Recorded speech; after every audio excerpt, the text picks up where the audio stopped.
नमस्कार, जय हिंद दोस्तों। होप स्टडी में आप लोग का स्वागत है। आज के इस वीडियो में हम लोग ज्ञान बिंदु जीएस एकेडमी का जो चल रहा है 72 बीपीएससी के लिए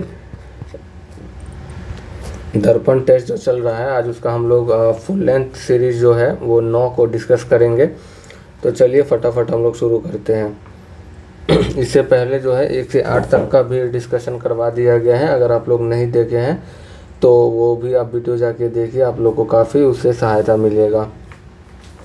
पहला क्वेश्चन है कि कूट के सहायता से हमको यहाँ पे सही उत्तर देना है। आईएनएस अरावली का कमीशन तटीय क्षेत्र के बजाय गुरुग्राम हरियाणा में किया गया है, तो ये स्टेटमेंट हमारा सही है। आधुनिक नौसैनिक संचालन में केवल भौतिक उपस्थिति ही नहीं बल्कि डेटा विश्लेषण और सूचना समन्वय भी महत्वपूर्ण भूमिका निभाते हैं। यहाँ पर देखेंगे तो दोनों स्टेटमेंट सही है और ये एक दूसरे का जो है वह व्याख्या भी करता है। ऑप्शन नंबर पहला जो है यानी ए नंबर का ऑप्शन हमारा सही जवाब हो जाएगा। नेक्स्ट क्वेश्चन है, दूसरा नंबर क्वेश्चन है हमारे सामने। यहाँ पे सितंबर 2025 में संस्कृति मंत्रालय द्वारा शुरू की गई ज्ञान भारतम मिशन का उद्देश्य क्या है। ज्ञान भारतम मिशन का जो उद्देश्य है वो है आपका प्राचीन पांडुलिपियों का सर्वेक्षण, दस्तावेजीकरण, डिजिटलीकरण और संरक्षण। ऑप्शन नंबर सी जो है हमारा ये हमारा यहाँ पे सही जवाब हो जाएगा। और ज्ञान भारतम मिशन का जो उल्लेख है वो बजट जो है हमारा 2025 इसमें भी किया गया, 2025-26 में। अगला क्वेश्चन है हमारे सामने कि शिक्षा मंत्रालय द्वारा जारी NIRF इंडिया रैंकिंग 2025 के ओवरऑल श्रेणी में कौन सा संस्थान प्रथम स्थान पर रहा है। तो NIRF इंडिया रैंकिंग में जो है ओवरऑल श्रेणी में आपका भारतीय औद्योगिक संस्थान मद्रास जो है ये टॉप पे रहा है, और इसको जो जारी करता है NIRF इंडिया रैंकिंग को वो शिक्षा मंत्रालय जो है वो इसको जारी करता है।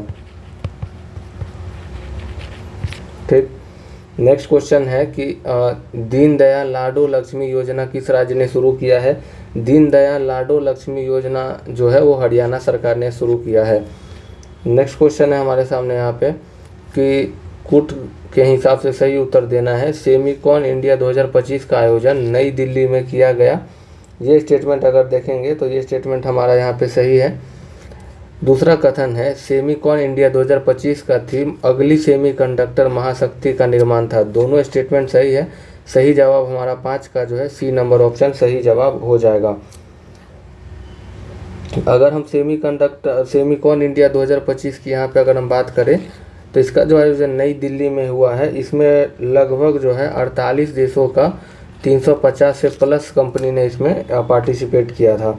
देश के पहले PM मित्र पार्क का जो शिलान्यास है वो MP में किया गया है, वो भी आपको ध्यान रखना है। छठा नंबर प्रश्न है GST सुधार यानी GST 2.0 के संबंध में विचार करना है और सही स्टेटमेंट बताना है। जीवन रक्षक दवाओं के लिए GST 0% है, तो ये स्टेटमेंट हमारा सही है। स्वास्थ्य एवं जीवन बीमा नीतियों के प्रीमियम पर नया GST 12% है, ये स्टेटमेंट हमारा गलत हो जाएगा, क्योंकि अब जो है वो स्वास्थ्य और जीवन बीमा नीतियों में भी जो है GST को 0% कर दिया गया है। ठीक है, तो आपका कथन 1 सही है किंतु कथन 2 गलत। ऑप्शन ए सही जवाब हो जाएगा।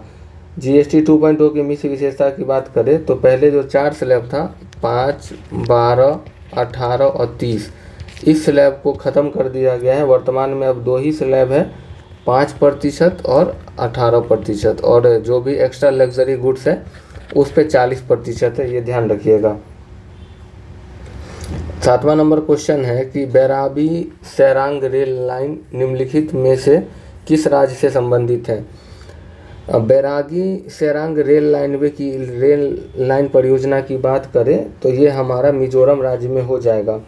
नेक्स्ट क्वेश्चन है नेपाल में जेनजेड आंदोलन के बाद मतलब जेनजी आंदोलन के बाद प्रधानमंत्री के रूप में नियुक्त सुशीला कार्की पूर्व में क्या थी। तो सुशीला कार्की जो है पूर्व में मुख्य न्यायाधीश थी नेपाल में, और सुशीला कार्की जो है वो पहली जो है यानी फर्स्ट महिला बन गई है जो नेपाल की प्रधानमंत्री बनी। नेक्स्ट क्वेश्चन है कि कौन सा युग्म सही नहीं है। अंतर्राष्ट्रीय मुद्रा कोष के नए कार्यकारी निदेशक उर्जित पटेल बने हैं। ये स्टेटमेंट हमारा सही है। राष्ट्रीय स्टॉक एक्सचेंज के नए अध्यक्ष श्रीनिवास इंजेती हैं, ये भी सही है। फ्रांस के नए प्रधानमंत्री सेबेस्टियन लोकार्न है, ये भी सही है। यूएई में भारत के नए राजदूत प्रणय कुमार वर्मा है, ये स्टेटमेंट हमारा गलत हो जाएगा। गलत ही पूछा है तो ऑप्शन डी हमारा सही जवाब हो जाएगा। बात करें यूएई में भारत के नए राजदूत तो उनका नाम है दीपक मित्तल। दीपक मित्तल को यूएई का जो है वो नया राजदूत नियुक्त किया गया है।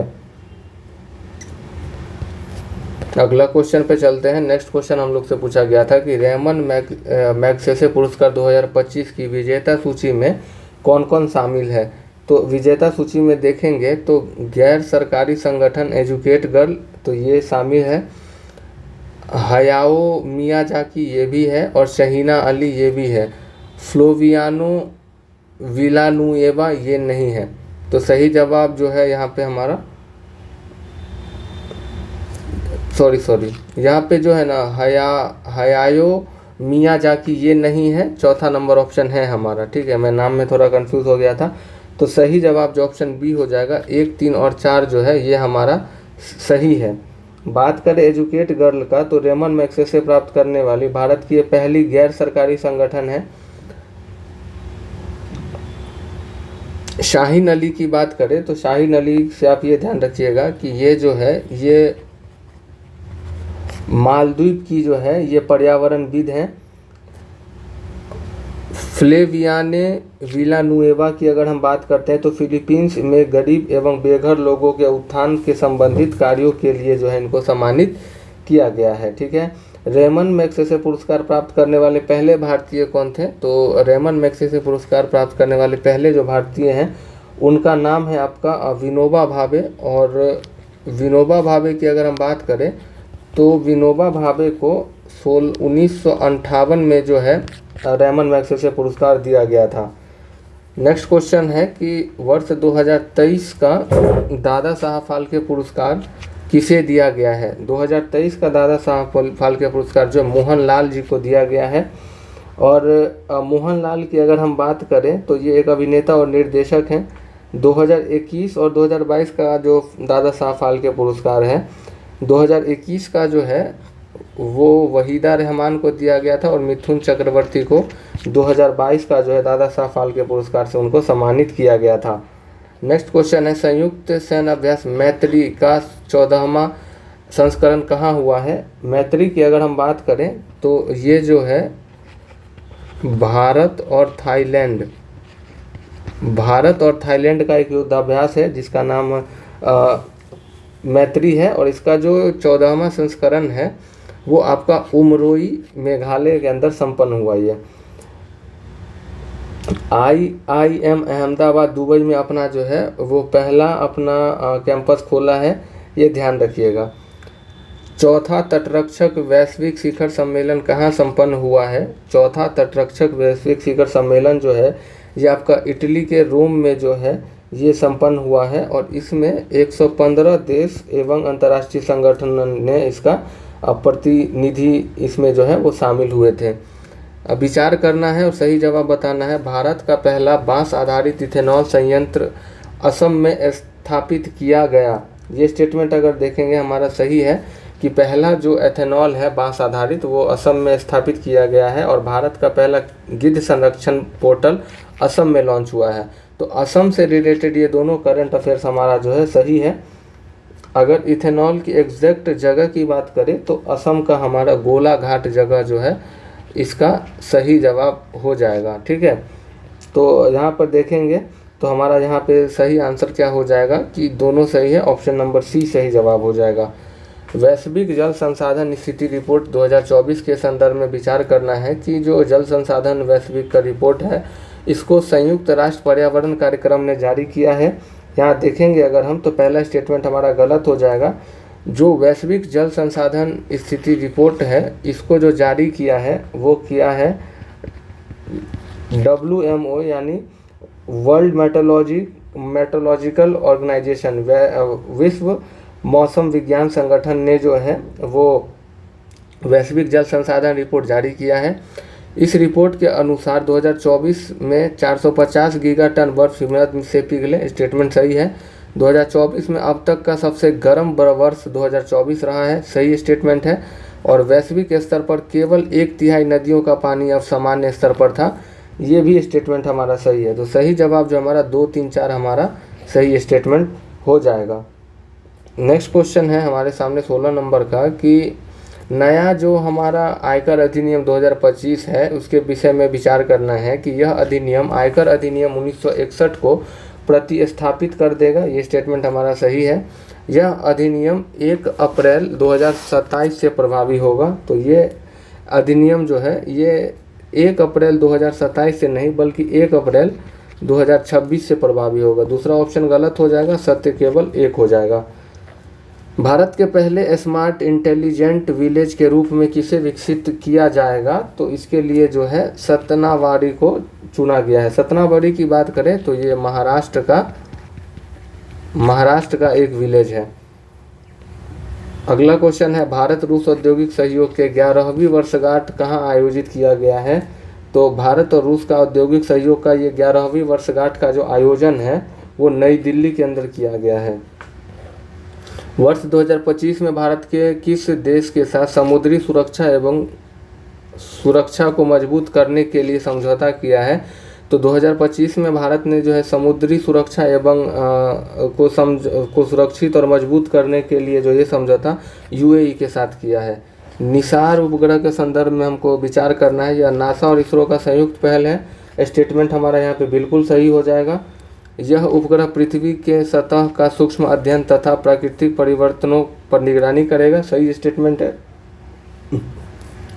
इसे तिरुवनंतपुरम स्थित विक्रम साराभाई अंतरिक्ष केंद्र से प्रक्षेपित किया गया, ये स्टेटमेंट हमारा गलत हो जाएगा। इसे जो है आंध्र प्रदेश के जो है श्रीहरिकोटा से इसको जो है वो प्रक्षेपित किया गया। बात करें इसको GSLV F-16 रॉकेट द्वारा प्रक्षेपित किया गया है, तो ये स्टेटमेंट हमारा राइट हो जाएगा। सही जो है 1, 2, 4 हमारा हो जाएगा ऑप्शन नंबर सी।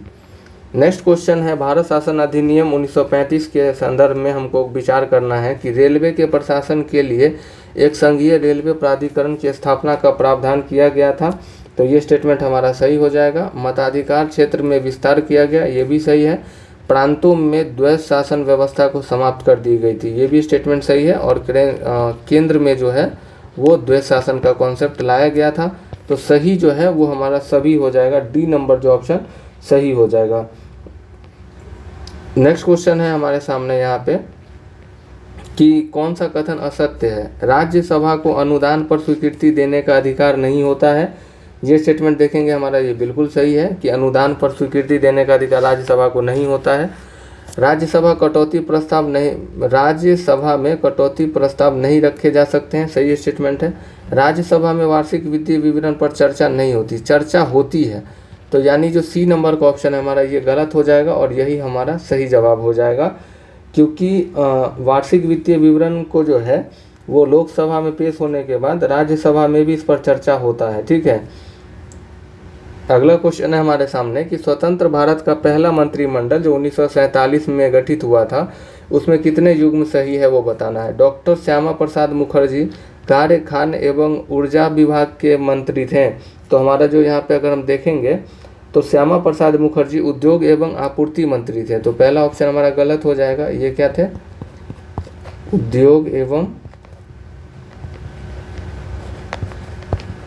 आपूर्ति के मंत्री थे। जवाहरलाल नेहरू वैज्ञानिक शोध, जवाहरलाल नेहरू की बात करें तो वैज्ञानिक शोध का मामला सही है। CH भाभा वाणिज्य मंत्री थे, तो ये भी स्टेटमेंट हमारा सही है।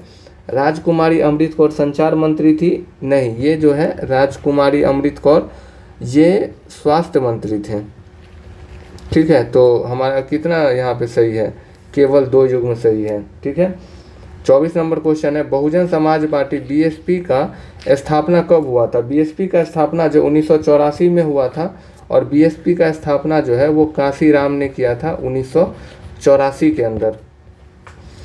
मिलान करना है कि प्रथम सूची में किसका वर्णन है। पहले सूची में बात करें अगर हम, तो पहले सूची में राज्य के नाम एवं उनका न्यायिक क्षेत्र 3 हो जाएगा। चौथी सूची में जो है चौथे सूची में राज्य और केंद्र शासित प्रदेशों के लिए राज्यसभा में सीट का आवंटन।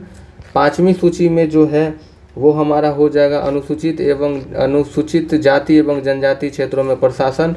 और नौवीं सूची में जो है भूमि सुधार एवं जमींदारी उन्मूलन।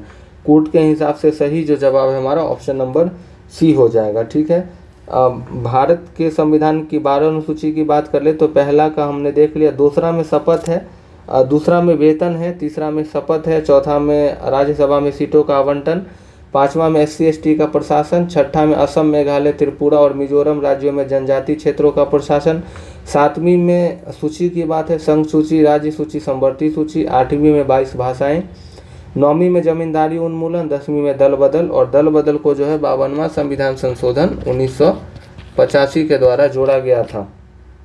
11वीं अनुसूची में बात करें तो इसमें हम लोग को पंचायत की जानकारी मिलती है और उसमें टोटल 29 विषय है। 12वीं अनुसूची नगर पालिका की बात करता है और इसमें टोटल 18 जो है वो विषय शामिल हैं। बात करें तो 73वें और 74वें संविधान संशोधन के द्वारा जो है वो 11वीं 12वीं अनुसूची को जोड़ा गया था। ठीक है, नेक्स्ट क्वेश्चन है हमारे सामने यहाँ पे। अगला क्वेश्चन है, निर्वाचन संबंधी मामलों में न्यायालयों के हस्तक्षेप पर रोक किस अनुच्छेद के तहत लगाई जाती है? कि निर्वाचन संबंधी मामलों में न्यायालय जो है वो कोई हस्तक्षेप नहीं करेगा। इसके लिए जो है अनुच्छेद 329 में ये उपबंध किया गया है। देखिए, अगर हम निर्वाचन आयोग की बात करें तो निर्वाचन आयोग का जो चर्चा है वो भाग 15 के अंदर अनुच्छेद 324 से लेकर अनुच्छेद 329 तक है। उसी में कहा गया है कि 329 में कि निर्वाचन संबंधी मामलों में न्यायाधीशों के हस्तक्षेप पर रोक लगाई गई है। ठीक है, अनुच्छेद 325 में बोला गया है कि चुनाव प्रक्रिया में शामिल होने के लिए धर्म, नस्ल, जाति अथवा लिंग के आधार पर अयोग्यता नहीं ठहराया जाएगा। 324 में तो चुनाव आयोग का ही चर्चा है। 324 में इलेक्शन कमीशन ऑफ इंडिया। ठीक है, नीचे है अगला क्वेश्चन है, हमको विचार करना है कि नीति निर्देशक तत्व न्यायोचित हैं और इसे कानूनी रूप से लागू कराया जा सकता है। स्टेटमेंट हमारा बिल्कुल गलत हो जाएगा क्योंकि ये ना तो वाद्य योग्य है या न ही ये न्यायोचित है। इसका उद्देश्य देश के सामाजिक एवं आर्थिक लोकतंत्र की स्थापना करना है। यहाँ पर अगर हम देखेंगे तो कारण हमारा सही है, सही बताना है तो हमारा ऑप्शन नंबर जो है ऑप्शन डी जाएगा। नीति निर्देशक तत्व प्रकृति में गैर न्यायोचित हैं, इन्हें कानूनी रूप से न्यायालय द्वारा लागू नहीं कराया जा सकता है। नीति निर्देशक तत्व को देखेंगे तो इसका टोटल 3 श्रेणी है। इन 3 श्रेणी में एक होता है आपका समाजवादी, एक होता है आपका गांधीवादी और एक होता है आपका उदारवादी। ठीक है, समाजवादी में देखेंगे, गांधीवादी में देखेंगे, उदारवादी सिद्धांत में देखेंगे तो कुछ कुछ टॉपिक जो है वो कुछ अनुच्छेद ओवरलैप होता है। जैसे गांधीवादी सिद्धांत की बात करें तो ग्राम पंचायतों का गठन 40 हो जाएगा, कुटीर उद्योग का प्रोत्साहन 43, नशीली दवाओं, मदिरा, ड्रग्स आदि के उपभोग पर प्रतिबंध 47। यानी अगर हम गांधीवादी फिलॉसफी की बात करेंगे DPSP में तो वो हमारा 40, 43 और 47 हो जाएगा। वहीं अगर हम उदारवादी की बात करें तो अनुच्छेद 44 जैसे कि समान नागरिक सिविल संहिता, अनुच्छेद 45 6 से 14 वर्ष के बच्चों को निःशुल्क शिक्षा, अनुच्छेद 48 हो जाएगा कृषि एवं पशुपालन, अनुच्छेद 49 हो जाएगा राष्ट्रीय महत्व के स्मारकों की रक्षा करना, आर्टिकल 50 हो जाएगा कार्यपालिका को न्यायपालिका से अलग करना, आर्टिकल 51 हो जाएगा यानी अंतर्राष्ट्रीय शांति एवं सुरक्षा। तो ये सब हम देख लेंगे 51, 50, 48, 45, 44 ये सब जो है हमारा ये उदारवादी टाइप का है। ठीक है, नेक्स्ट क्वेश्चन देखते हैं। भारतीय संविधान के संशोधन के संदर्भ में किन प्रावधानों को संशोधित करने के लिए संसद के विशेष बहुमत के साथ साथ आधे राज्य के विधानमंडलों की स्वीकृति की आवश्यकता होती है? तो यहाँ पर अगर हम देखेंगे तो राष्ट्रपति का निर्वाचन एवं उसकी प्रक्रिया बिल्कुल सही है। देखिए, जिसका इम्पैक्ट बड़े लेवल पर होगा उसी में आधे से अधिक राज्य और विशेष बहुमत की आवश्यकता होगी। संसद में राज्यों का प्रतिनिधित्व, ये भी स्टेटमेंट सही है। संसद सदस्यों के वेतन एवं भत्ते, नहीं, संसद सदस्य के वेतन और भत्ते जो है ये साधारण संशोधन से भी किए जा सकते हैं। छठी अनुसूची में जनजातीय क्षेत्रों का प्रशासन, नहीं, ये भी नहीं है। सही हमारा केवल 1 और 2 हो जाएगा। कुछ और देख ले, जैसे कि जीएसटी कर परिषद वगैरह को लेके 7वीं सूची का संबंध में संसद के राज्यों का प्रतिनिधित्व, इस सब में जो है आधे से अधिक राज्य के साथ साथ विशेष बहुमत की आवश्यकता होती है। ठीक, अगला क्वेश्चन है, वित्त आयोग का गठन किसके द्वारा किया जाता है? वित्त आयोग की चर्चा अनुच्छेद 280 में किया गया है और इसका जो गठन है वो भारत के राष्ट्रपति करते हैं। ऑप्शन सी हमारा सही जवाब हो जाएगा। वित्त आयोग की बात करें तो ये आपका एक अर्ध न्यायिक संवैधानिक निकाय है। और ये वित्त आयोग बनता कैसे है? तो वित्त आयोग में एक अध्यक्ष होते हैं और इसके साथ साथ 4 अन्य सदस्य होते हैं जिनकी नियुक्ति जो है वो राष्ट्रपति करते हैं। ठीक, प्रथम वित्त आयोग का जो गठन है वो आपका 1951 में किया गया था और केसी नियोगी जो हैं, केसी नियोगी वो पहले वित्त आयोग के अध्यक्ष थे। 16वां वित्त आयोग जो वर्तमान में चल रहा है इसके अध्यक्ष अरविंद पनगड़िया जी हैं। नेक्स्ट क्वेश्चन है, संविधान में निहित संसदीय व्यवस्था के संदर्भ में कौन सा कथन सही नहीं है? सरकार की व्यवस्था में प्रधानमंत्री नेतृत्वकर्ता की भूमिका निभाता है, ये स्टेटमेंट हमारा सही है। कार्यकारिणी को कार्यपालिका का विघटन करने का अधिकार है, ये भी स्टेटमेंट सही है।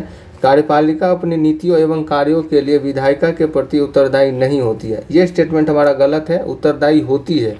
ठीक है, तो ऑप्शन सी हमारा गलत पूछा है, तो ऑप्शन सी हमारा गलत हो जाएगा और यही हमारा आंसर होगा। मंत्री विधायिका एवं कार्यपालिका दोनों के सदस्य होते हैं, दोनों स्टेटमेंट हमारा यहाँ पे ये जो है डी स्टेटमेंट हमारा यहाँ पे राइट हो जाएगा। नेक्स्ट क्वेश्चन हमारे सामने है कि राष्ट्रपति का क्षमादान करने की शक्ति के संबंध में पूछा गया है। तो देखिए मेनली जो है राष्ट्रपति की क्षमादान की अगर हम बात करें तो राष्ट्रपति के क्षमादान के लिए जो है अनुच्छेद 72 में हमको इसका वर्णन मिलता है और इसके संबंध में यहाँ पे बोला गया है कि कौन सा कथन असत्य है। ठीक है, असत्य कथन हमसे यहाँ पे पूछा गया है। तो यहाँ पे देखेंगे तो जो राष्ट्रपति का क्षमादान करने की जो शक्ति है अनुच्छेद 72 में इसका हमको चर्चा मिलता है। यहाँ पे दिया गया है कि कौन सा कथन असत्य है, मतलब गलत कथन हमको यहाँ पे उसका यहाँ पे चयन करना है। तो चलिए हम पहला स्टेटमेंट यहाँ पे जो है वो देख लेते हैं। पहला स्टेटमेंट कह रहा है कि राष्ट्रपति कोर्ट मार्शल द्वारा दी गई सजा को माफ़ कर सकते हैं, सही स्टेटमेंट है। राष्ट्रपति मृत्यु दंड को पूरी तरीके से माफ़ कर सकते हैं, ये भी स्टेटमेंट सही है। राष्ट्रपति की क्षमा दान शक्ति केवल केंद्रीय कानून के उल्लंघन के मामले में ही प्रयोग किया जा सकता है, ये स्टेटमेंट हमारा गलत हो जाएगा और यही हमारा आंसर है। राष्ट्रपति जो है भारत देश के अंदर किसी भी तरीके का जो है कृत्य को वो माफ़ कर सकते हैं। ठीक है, राष्ट्रपति सजा की प्रकृति को बदल सकते हैं या कम कर सकते हैं, ये स्टेटमेंट सही है। जैसे कि क्षमा को वो सभी दंड से वो उनको पूर्णतः मुक्त कर सकते हैं, लघुकरण में दंड के स्वरूप को बदलकर कम कर सकते हैं, परिहार में दंड की प्रकृति में परिवर्तन किए उसकी अवधि को कम करना, विराम में दी गई सजा को विशेष परिस्थितियों में कम करना जैसे अपंगता या गर्भावस्था, और प्रविलंबन में क्या होता है कि किसी दंड को अस्थायी तौर पर उसको रोक लगाया जाता है। अगला है विचार करना है, लोकसभा अध्यक्ष सदन की कार्यवाही व संचालन के लिए नियम व विधि का निर्वहन करता है, साथ ही उसका निर्णय अंतिम होता है, ये स्टेटमेंट हमारा सही है। संसदों के बीच विधेयक पर गतिरोध को समाप्त करने के लिए लोकसभा अध्यक्ष संयुक्त बैठक बुलाता है, कारण गलत हो जाएगा। लोकसभा अध्यक्ष जो है ये संयुक्त बैठक नहीं, राष्ट्रपति जो है ये संयुक्त अधिवेशन को बुलाते हैं, इसकी अध्यक्षता लोकसभा अध्यक्ष करते हैं। और संयुक्त अधिवेशन का जो चर्चा है अनुच्छेद 108 में इसका वर्णन किया गया है, मतलब क्या है, ये सही है और कारण जो है आर हमारा वो गलत हो जाएगा। नेक्स्ट क्वेश्चन क्या कह रहा है, राष्ट्रीय महिला आयोग के संदर्भ में जो है हमको विचार करना है। यह एक स्वतः संवैधानिक निकाय है। राष्ट्रीय महिला आयोग की अगर हम बात करें तो ये जो है एक स्वतः वैधानिक निकाय है, ना कि संवैधानिक निकाय। कैसा निकाय है ये वैधानिक निकाय है। इसके गठन की अगर हम बात करते हैं तो इसका गठन जो है 1992 में किया गया था। इसके अध्यक्ष एवं सदस्यों का कार्यकाल 5 वर्ष एवं 3 वर्ष होता है। अध्यक्ष और सदस्य सबका कार्यकाल 3 वर्ष होता है, तो ये ऑप्शन हमारा गलत हो जाएगा स्टेटमेंट।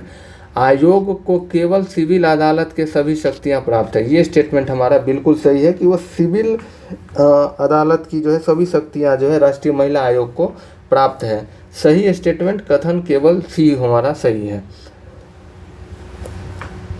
पीआईएल की अवधारणा का श्रेय मुख्य रूप से किन न्यायमूर्ति को दिया जाता है? तो पीएन भगवती एवं न्यायमूर्ति जेएस खेहर, ये हमारा सही जवाब हो जाएगा। भारत में जनहित याचिका की शुरुआत की बात करें तो 1980 में जो है इसकी शुरुआत हुई थी और जनहित याचिका की उत्पत्ति जो है ये यूएसए यानी अमेरिका से माना जाता है। अगला क्वेश्चन है, राज्य लोक सेवा आयोग के संदर्भ में निम्नलिखित कथनों पर विचार करिए। राज्य लोक सेवा आयोग के बारे में बोला गया है कि आयोग के अध्यक्ष एवं सदस्य की नियुक्ति राज्यपाल करते हैं। ये स्टेटमेंट अगर हम यहाँ पे देखें, ये स्टेटमेंट हमारा सही है। राज्य लोक सेवा आयोग के अध्यक्ष एवं सदस्यों को केवल राष्ट्रपति ही हटा सकते हैं, ये भी स्टेटमेंट हमारा सही है।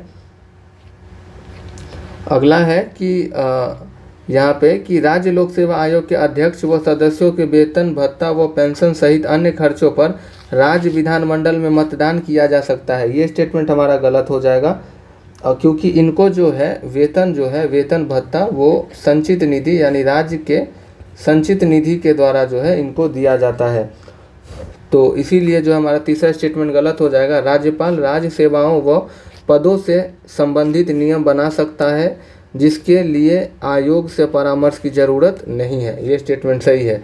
तो सही है इसमें से केवल 3 कथन, वो कौन सा है? पहला, दूसरा और चौथा। विचार करना है कि भारत में सामाजिक सुरक्षा संहिता 2020 के लागू होने के बावजूद गिग वर्कर्स को अभी भी पारंपरिक श्रमिकों के समान पूर्ण कानूनी सुरक्षा प्राप्त करने में कठिनाई हो रही है, बिल्कुल सही स्टेटमेंट है ये।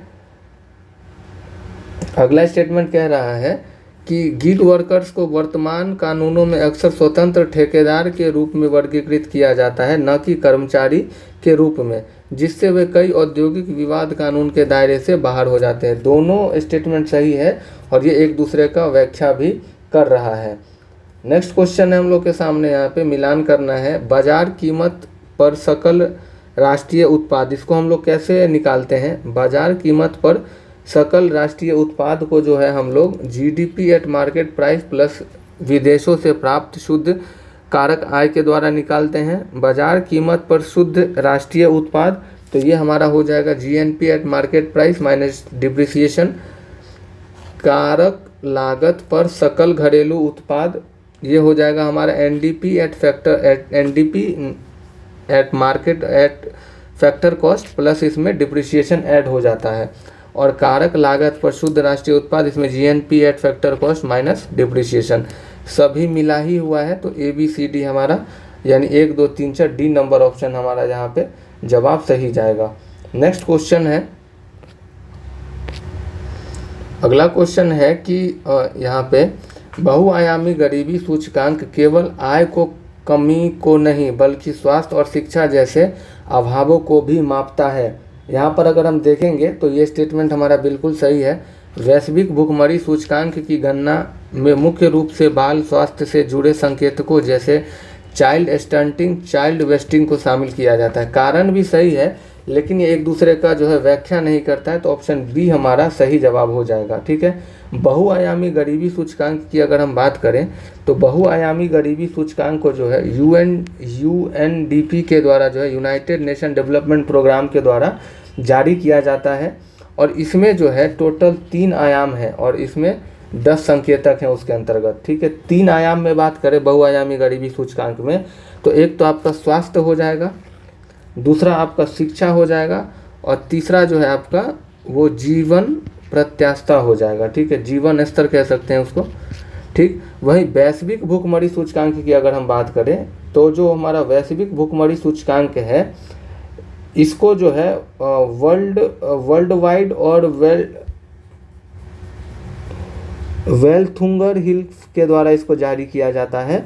और इसके जो है इसके भी 3 आयाम हैं, लेकिन इसके 4 ही संकेतक हैं। ठीक है, 4 संकेतक में है आपका अल्पपोषण, चाइल्ड स्टंटिंग, चाइल्ड वेस्टिंग और बाल मृत्यु दर। ये ध्यान रखिएगा। अगला क्वेश्चन है हमारे सामने कि निम्नलिखित में से कौन सा समूह रबी फसल का है। देखिए, रबी फसल की अगर हम बात करें तो भारत देश में रबी फसल को अक्टूबर से नवंबर में बोया जाता है और इसको हम लोग अप्रैल से मई में जो है वो काट लेते हैं। यानी इसे आप क्या समझें, अप्रैल मई में काटा जाता है। ठीक, यानी ये जो है रबी की फसलें कैसी फसलें होती हैं, ये ठंडी की फसलें होती है या शीतकालीन फसल होती है। इसमें अगर हम देखेंगे तो गेहूं, सरसों, मटर, अलसी हमारा सही जवाब हो जाएगा। वहीं खरीफ की फसलें जो है तो ये गर्मी की फसलें होती हैं, वर्षा काल की फसलें होती हैं और इसे अधिक पानी की आवश्यकता होती है। ठीक है, अगला क्वेश्चन है हम लोगों के सामने कि किसी सार्वजनिक क्षेत्र के उपक्रम को महारत्ना का दर्जा प्राप्त करने के लिए कौन सा मानक मानदंड जो है सही नहीं है। पहला स्टेटमेंट है कंपनी को अनिवार्य रूप से भारतीय शेयर बाजार में संबंध सूचीबद्ध होना चाहिए। सही स्टेटमेंट है। 3 वर्षों के दौरान कंपनी का औसत सालाना टर्नओवर 25,000 करोड़ से अधिक होना चाहिए। सही स्टेटमेंट है। 3 वर्षों के दौरान कंपनी की औसत शुद्ध संपत्ति 5,000 करोड़ से अधिक होना चाहिए। तो अगर हम देखेंगे तो हमारा सी और स्टेटमेंट गलत हो जाएगा। 15,000 से जो है वो अधिक होना चाहिए। ठीक है, यही हमारा आंसर हो जाएगा। कर अदायगी के बाद 3 वर्षों के दौरान औसत सालाना शुद्ध लाभ जो है ये 5,000 करोड़ से अधिक होना चाहिए। डी बी ऑप्शन हमारा सही है। फरवरी 2026 तक बात करें तो भारत में टोटल जो है 14 महारत्ना कंपनी है, जिसमें नवीनतम जो है मतलब 14वां महारत्ना कंपनी जो है वो हिंदुस्तान एरोनॉटिक्स लिमिटेड को शामिल किया गया है। ठीक, थॉमस माल्थस के जनसंख्या सिद्धांत के संदर्भ में विचार करना है। ब्रिटिश अर्थशास्त्री थॉमस माल्थस ने 1798 में अपनी पुस्तक an essay on the principle of population के माध्यम से जनसंख्या सिद्धांत प्रस्तुत किया था। यह स्टेटमेंट हमारा बिल्कुल सही है। इस सिद्धांत के अनुसार किसी देश की जनसंख्या अंकगणितीय श्रेणी में बढ़ती है जबकि खाद्य आपूर्ति ज्यामितीय श्रेणी में बढ़ती है। ये कथन हमारा गलत हो जाएगा क्योंकि देश की जो जनसंख्या है वो ज्यामितीय श्रेणी में बढ़ेगा 1, 2, 4, 8, जबकि जो हमारा खाद्य आपूर्ति है ये अंकगणितीय श्रेणी में 1, 2, 3, 4, 5 ऐसे करके बढ़ता है। सही कथन केवल 1 हो जाएगा। 42 नंबर प्रश्न है कि कौन सा युग्म जो है सुमेलित नहीं है। यहाँ पे देखिए हमारे सामने पहले आया एडीबी, एशियन डेवलपमेंट बैंक का जो मुख्यालय है मनीला है, सही है। न्यू डेवलपमेंट बैंक संघाई चीन, सही है। विश्व बैंक न्यूयॉर्क, नहीं, ये हमारा गलत हो जाएगा। वर्ल्ड बैंक का जो मुख्यालय है वो वाशिंगटन डीसी है। ठीक है, तो यही हमारा जो है सही जवाब हो जाएगा ऑप्शन नंबर सी। और WTO का जिनेवा स्विट्जरलैंड में इसका मुख्यालय है। देखिए एडीबी की अगर हम बात करें मतलब एशियाई डेवलपमेंट बैंक की बात करें तो एशियाई डेवलपमेंट का जो स्थापना है 1966 में हुआ है और मनीला फिलीपींस इसका मुख्यालय है। नेशनल डेवलपमेंट बैंक की बात करें तो न्यू डेवलपमेंट बैंक की अगर हम बात करें तो एनडीबी का जो स्थापना है वो 2014 में हुआ है, संघाई चीन इसका मुख्यालय है। विश्व बैंक का स्थापना जो है वो आपका हुआ है 1944 में वेटन वुड सम्मेलन के दौरान और वाशिंगटन डीसी जो है इसका मुख्यालय है। WTO की बात करें तो WTO जो है इसका स्थापना 1 जनवरी 1995 में किया गया है और ये गेट का स्थान लिया है। ठीक, भारत के भुगतान संतुलन के चालू खाते में निम्नलिखित में से किसे शामिल नहीं किया जाता है। तो इसमें जो है हम लोग विदेशी संस्थागत निवेश को शामिल नहीं करते हैं। ऑप्शन सी हमारा सही जवाब हो जाएगा। बाकी सॉफ्टवेयर सेवाओं का निर्यात, प्रवासियों द्वारा भेजा गया धन और कच्चे तेल का आयात, यानी इन तीनों को जो है वो शामिल किया जाता है। तो यहाँ पे हमारा ऑप्शन जो है सी नंबर करेक्ट हो जाएगा।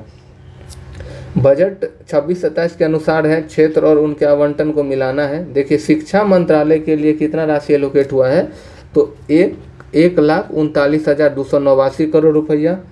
ऊर्जा मंत्रालय की बात करें तो ऊर्जा मंत्रालय के लिए है 1,09,000। स्वास्थ्य और परिवार कल्याण मंत्रालय की बात करें तो इसके लिए 1,04,000 और शहरी विकास के लिए 85,000 522 करोड़ रुपए का आवंटन किया गया है। ऑप्शन बी हमारा सही जवाब यहाँ पे हो जाएगा।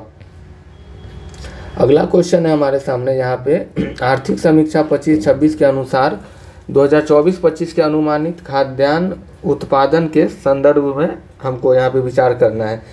24-25 में कुल खाद्यान्न उत्पादन रिकॉर्ड इतना लाख मीट्रिक टन पहुँचने का अनुमान है। तो पहला कथन हमारा बिल्कुल सही है।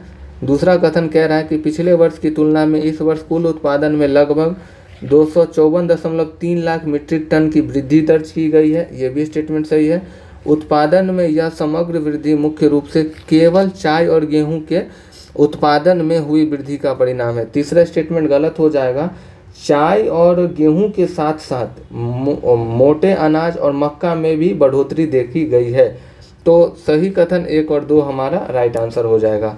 नेक्स्ट क्वेश्चन है, ऑक्सीजन का संबंध जो है श्वसन से है, मतलब श्वसन में हम ऑक्सीजन का यूज़, ऑक्सीजन ग्रहण करते हैं, वैसे ही जो है स्याही का संबंध कलम से हो जाएगा।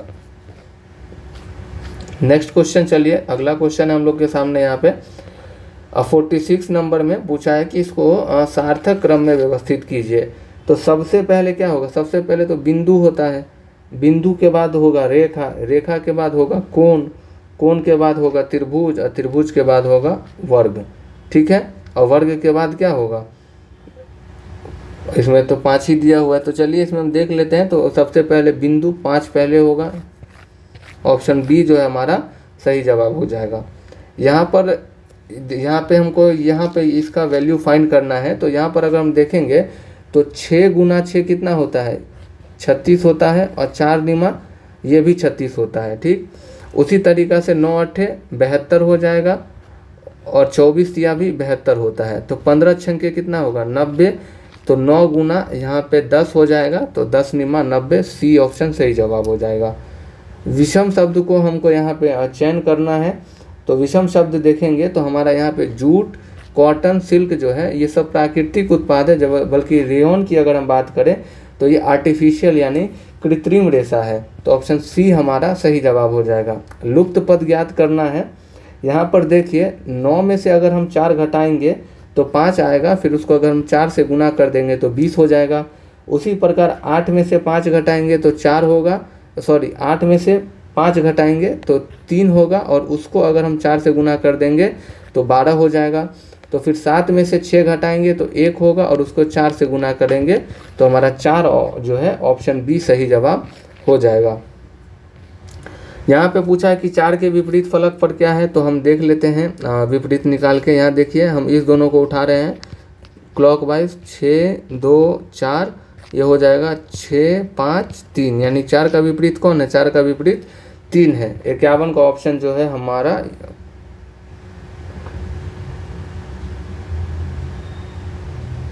ऑप्शन नंबर बी जो है हमारा करेक्ट आंसर हो जाएगा।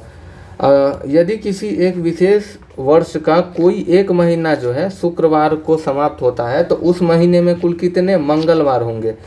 तो मतलब अगर हम देखें तो अगर अंतिम दिन जो है वो या तो 28, 29, 30 या 31 का होगा। अगर 28 को शुक्रवार है तो 25 को मंगलवार होगा, यानी हम ये कह सकते हैं कि 25 से पहले जाएं तो 18 तारीख, फिर 11 तारीख, फिर 4 तारीख, इन 3 दिन भी मंगलवार होगा, और एक 25 तारीख को मंगलवार होगा, यानी टोटल 4 मंगलवार होगा। ऑप्शन ए हमारा सही जवाब होगा। यहाँ पे बोला है इसको ये लिखता है तो इसका वैल्यू पूछा है। यहाँ पर अगर हम देखेंगे तो 213 गुने 16 अगर हम करते हैं तो 3408 आता है, ठीक है। उसी प्रकार अगर हम 1.6 गुने 21.3 करेंगे, इसका वैल्यू हमारा कितना आएगा, तो ये हमारा आ जाएगा 3408 और नीचे में 100, यानी 2 अंक पहले दशमलव, यानी 3408। ऑप्शन सी हमारा करेक्ट जवाब हो जाएगा। अगले क्वेश्चन पे चलिए, 7056 के विभाजकों का गुणनफल कितना होगा, तो हम इसका देखेंगे तो हमारा सही ऑप्शन जो है 84 का पावर 45 जो है सही आंसर हो जाएगा। नेक्स्ट क्वेश्चन पे चलते हैं। यदि 5-2 अंकों की ऐसी संख्या हो जो 6 से विभक्त हो तो उनका न्यूनतम मान कितना होगा। अगर हम देखेंगे ये कह रहा है कि ये 3 अंक का संख्या है, यानी 5 है, यहाँ कुछ है, ये 2 है, जो 6 से विभाजित हो सकता है, ठीक है। तो हम यहाँ पे वैल्यू बैठाएंगे। तो सबसे पहले अगर 2 बैठाएं तो क्या ये 6 से विभाजित होगा?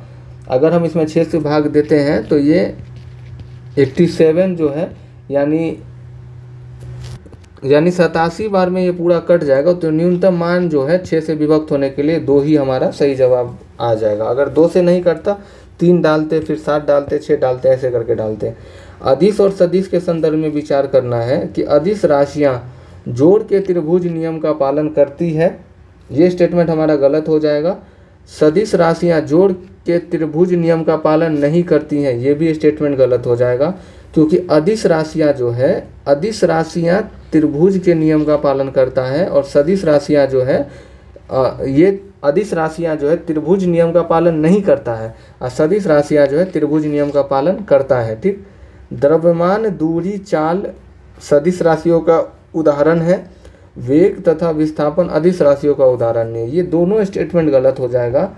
द्रव्यमान, दूरी और चाल जो है ये सब अदिश राशि है, वहीं वेग और विस्थापन की बात करें तो ये सदिश राशि है।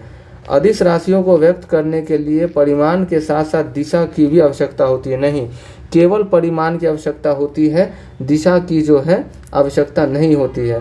सारा ऑप्शन गलत हो जाएगा, एक भी इसमें से सही नहीं है। ठीक है, नेक्स्ट क्वेश्चन पे चलिए। नेक्स्ट क्वेश्चन है यहाँ पे तरंग और खोजकर्ता के बारे में पूछा है। एक्स किरण के खोजकर्ता जो है वो रोंटजन हो जाएंगे, परावैंगनिक किरण के जो खोजकर्ता है वो रीटर हो जाएंगे, दृश्य प्रकाश के जो खोजकर्ता है वो न्यूटन हो जाएंगे और अवरक्त किरण के खोजकर्ता हर्शेल हो जाएंगे। ऑप्शन नंबर यहाँ पर अगर देखेंगे तो डी नंबर ऑप्शन हमारा सही जवाब हो जाएगा। एक गोलीय दर्पण द्वारा उत्पन्न आवर्धन निम्न में से किसके बराबर होता है?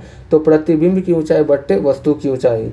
ऑप्शन सी सही जवाब हो जाएगा। देखिए, आवर्धन जो होता है वह अपेक्षित विस्तार जिससे यह ज्ञात हो कि प्रतिबिंब वस्तु की अपेक्षा कितना गुना आवर्धित है, यह गोलीय दर्पण का आवर्धन कहलाता है। आवर्धन का मान अगर ऋणात्मक चिन्ह है तो ये दर्शाता है कि प्रतिबिंब जो है वो आपका कैसा है, वास्तविक है, और वहीं अगर पॉजिटिव है तो इसका मतलब प्रतिबिंब आपका आभासी है। ठीक, नेक्स्ट क्वेश्चन है हम लोगों के सामने यहाँ पे कि भाप से हाथ अधिक जलता अपेक्षाकृत उबलते जल से क्यों? क्योंकि जो भाप की गुप्त ऊष्मा है वो अधिक होती है। ठीक है, 1 ग्राम उबलते पानी को भाप के में बदलने के लिए लगभग आपको 540 कैलोरी अतिरिक्त ऊष्मा की आवश्यकता होती है, जबकि जो है पानी उबलने तो आपका 100 डिग्री सेल्सियस पे ही लगता है। तो अब देख लीजिए ये कितना अधिक है, लगभग 440 कैलोरी ऊर्जा इसमें अधिक होता है। इसीलिए आदमी जो भाप से पकता है उसका वो अधिक हानिकारक होता है। अगला क्वेश्चन है, विचार करना है यदि 3 प्रतिरोध R1, R2, R3 समानांतर क्रम में संयोजित हो तो तुल्य प्रतिरोध R का सूत्र होगा 1/R = 1/R1 + R2 + R3। मतलब पहला स्टेटमेंट देखेंगे हमारा तो ये स्टेटमेंट हमारा बिल्कुल सही है। घरेलू उपकरण को श्रेणी क्रम में जोड़ा जाता है? नहीं, घरेलू उपकरणों को जो हम लोग समानांतर क्रम में जो है वो जोड़ते हैं। ठीक है, सजावटी लकड़ी को समानांतर क्रम में नहीं, सजावटी लकड़ी को जो हम लोग श्रेणी क्रम में जोड़ते हैं। श्रेणी क्रम में बेसिकली क्या होता है कि अब एक स्विच दाबिएगा तो सारा बल्ब बंद हो जाएगा। समानांतर क्रम में क्या है, जैसे पंखा के लिए अलग स्विच, बल्ब के लिए अलग स्विच, इन्वर्टर के लिए अलग स्विच, इस तरीके का कॉन्सेप्ट है। सही कथन केवल एक हो जाएगा। नेक्स्ट क्वेश्चन है, ध्वनि के संदर्भ में हमको विचार करना है। तारत्व के कारण ही ध्वनि को मोटा अथवा तीक्ष्ण कहा जाता है। पहला स्टेटमेंट बिल्कुल सही है। महिलाओं का जो आवाज़ सुरीला होता है इसका कारण ही यही है, तारत्व के कारण। भाप समान रहने पर गैसों में ध्वनि की चाल पर ताप समान रहने पर गैसों में ध्वनि की चाल पर दाब का कोई प्रभाव नहीं पड़ता है, ये भी स्टेटमेंट हमारा सही है। हमारे मस्तिष्क में ध्वनि का संवेदना लगभग 1/25 सेकंड तक बना रहता है, नहीं 1/10 सेकंड तक बना रहता है। तो तीसरा ऑप्शन गलत हो जाएगा। तो यहाँ पे हमसे क्या पूछा है, 1, 2 सही है, 3 गलत है। पहला ऑप्शन सही जवाब हो जाएगा। ठीक है, ध्वनि जो है, तारत्व जो है ध्वनि तरंग की आवृत्ति पर निर्भर करता है। हवा में ध्वनि का वेग 0 डिग्री सेल्सियस पर अगर हम बात करें तो 332 मीटर प्रति सेकंड होता है। अगला क्वेश्चन है, वाहनों में रियर व्यू मिरर में अवतल दर्पण का प्रयोग करते हैं। ये स्टेटमेंट अगर हम देखेंगे यहाँ पे तो ये गलत हो जाएगा। अवतल नहीं, हम लोग उत्तल दर्पण का प्रयोग करते हैं। सेविंग दर्पण में उत्तल दर्पण, सेविंग दर्पण में हम लोग जो है वो अवतल दर्पण का प्रयोग करते हैं। बहुदर्शी और परिदर्शी में समतल दर्पण का उपयोग किया जाता है। तीसरा स्टेटमेंट सही हो जाएगा, सही नहीं पूछा है, 1 और 2 हमारा सही जवाब हो जाएगा। ठीक है, वाहनों का जो रियर व्यू मिरर में जो है उत्तल दर्पण का उपयोग इसलिए किया जाता है क्योंकि उत्तल दर्पण में वस्तुओं का सीधा और छोटा प्रतिबिंब बनता है, जिससे ड्राइवर पीछे का एक बड़ा क्षेत्र देख पाता है। सेविंग में जो है हम लोग अवतल दर्पण का प्रयोग करते हैं क्योंकि उसमें आपका फ़ोटो जो है सीधा और बड़ा प्रतिबिंब दिखता है, जिससे सेविंग करना आसान हो जाता है। बात करेंगे अगर अवतल दर्पण का, तो अवतल दर्पण को हम लोग कौन सा दर्पण कहते हैं? अवतल दर्पण को अभिसारी दर्पण कहते हैं और उत्तल दर्पण को अपसारी दर्पण के नाम से हम लोग जानते हैं। नेक्स्ट क्वेश्चन है हमारे सामने यहाँ पे कि समान द्रव्य की वस्तुओं की गतिज ऊर्जाओं का अनुपात कितना होगा? तो ये हो जाएगा 2:3। ऑप्शन नंबर बी हमारा सही जवाब जो है वो हो जाएगा। गतिज ऊर्जा का सूत्र क्या होता है? K बराबर हाफ mv²। इस पे आप इसको सॉल्व कर सकते हैं, बाकी मैंने डायरेक्ट आपको बता दिया। विचार करना है कि बर्फ़ का घनत्व जल से कम होता है। सही स्टेटमेंट है, बर्फ़ का घनत्व जल से कम होता है, इसीलिए जो है आप देखेंगे कि जल में जो है बर्फ़ तैरती रहती है। बर्फ़ का आयतन जल से ज़्यादा होता है। सही स्टेटमेंट है। दाब बढ़ने पर क्वथनांक बढ़ जाता है। सही बात है। अशुद्धि मिलाने पर गलनांक और हिमांक कम यानी घट जाता है। चारों के चारों स्टेटमेंट सही है। ऑप्शन नंबर डी हमारा यहाँ पे सही जवाब हो जाएगा। विचार करना है और बताना है कि उत्क्रमित यानी रिवर्सेबल कौन सा है? कागज़ का गलना क्या रिवर्सेबल है? तो नहीं। दूध का दही में जमना ये है, ये भी नहीं। नमक का पानी में घुलना ये है। कुम्हार द्वारा मिट्टी के ढेर को बर्तन में बदलना 3 और 4 हमारा हो जाएगा। ऑप्शन नंबर डी सही जवाब हो जाएगा। भौतिक परिवर्तन की बात करें तो जैसे उसका कुछ एग्जाम्पल है, CO2 से सूखी बर्फ बनाना, मोमबत्ती का पिघलना, पानी का वाष्प में बदलना, कपूर का जलना आदि। रासायनिक परिवर्तन हो गया आपका कागज़ का जलना, खाने का पचना, लोहे में जंग लगना, दूध से दही बनना, ये सब हो जाएगा हमारा रासायनिक अभिक्रिया। धातुओं के भौतिक गुणधर्म के संदर्भ में हमको विचार करना है कि धातुओं को पीट कर चादर बनाया जा सकता है। इस गुण को तन्यता कहते नहीं। ये स्टेटमेंट हमारा गलत हो जाएगा। इस गुण को तन्यता नहीं आघात वर्ध्यता कहते हैं। धातुओं के पतले तार के रूप में खींचने की क्षमता को आघात वर्ध्यता कहते हैं, नहीं इसको तन्यता कहते हैं। ये भी स्टेटमेंट गलत हो जाएगा। इट मीन धातु को पीट कर जो चादर बनाया जाता है, इस गुण को हम लोग आघात वर्ध्यता कहते हैं और धातुओं के पतले तार को हम खींच सकते हैं, इसको तन्यता कहते हैं। ठीक, धातुएं ऊष्मा की सुचालक हैं। तीसरा स्टेटमेंट अगर हम देखेंगे तो यहाँ पे जो है तीसरा स्टेटमेंट हमारा सही है। धातुओं को गलनांक निम्न होता है, परंतु गैलियम और सीजियम धातुओं का गलनांक बहुत अधिक होता है। देखेंगे अगर हम तो आमतौर पर धातुओं का गलनांक उच्च होता है, यहाँ पे निम्न बोला गया है।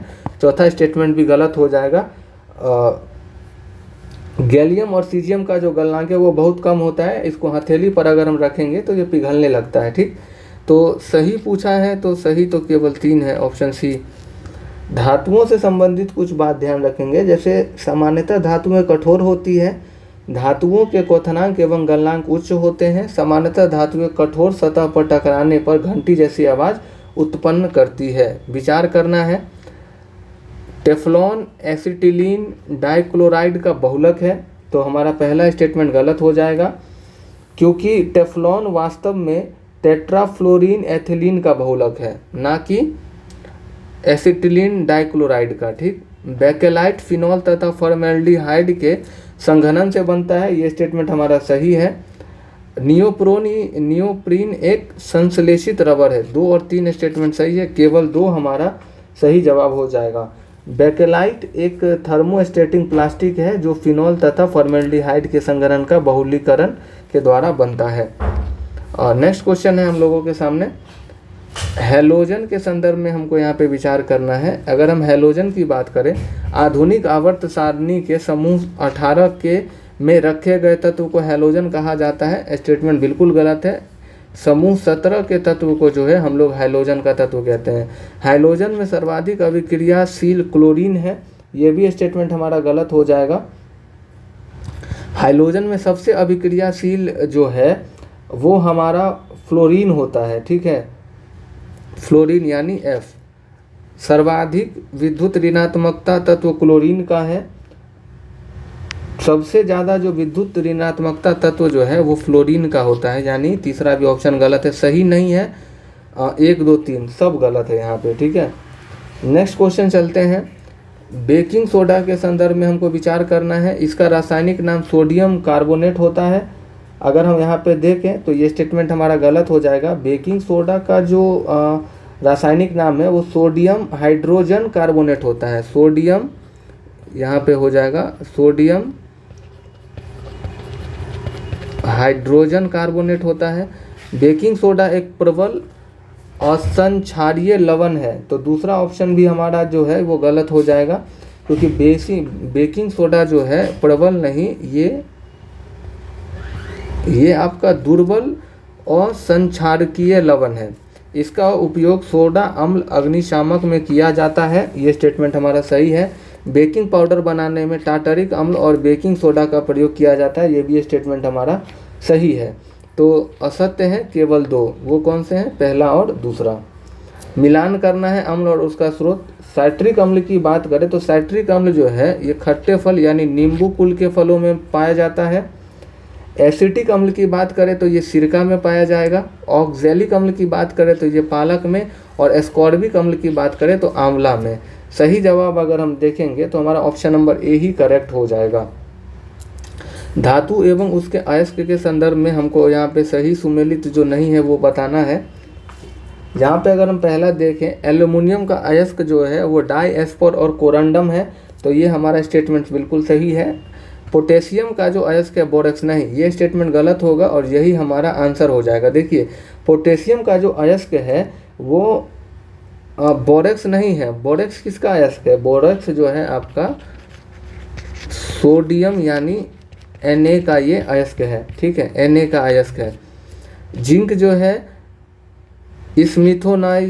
स्मिथोनाइट और कैल्शियम फॉस्फेराइड, ये दोनों नीचे का सही है, तो सही जवाब ऑप्शन बी हो जाएगा क्योंकि गलत पूछा था। अगला क्वेश्चन है हमारे सामने कि कार्बनिक यौगिक एल्डिहाइड का प्रकार्यात्मक समूह निम्नलिखित में से कौन सा होगा, तो सही जवाब हमारा ऑप्शन नंबर सी यहाँ पे करेक्ट हो जाएगा, ठीक है। अगर हम ऑप्शन ए को देखें तो ऑप्शन ए जो है हमारा ये अल्कोहल है, ठीक।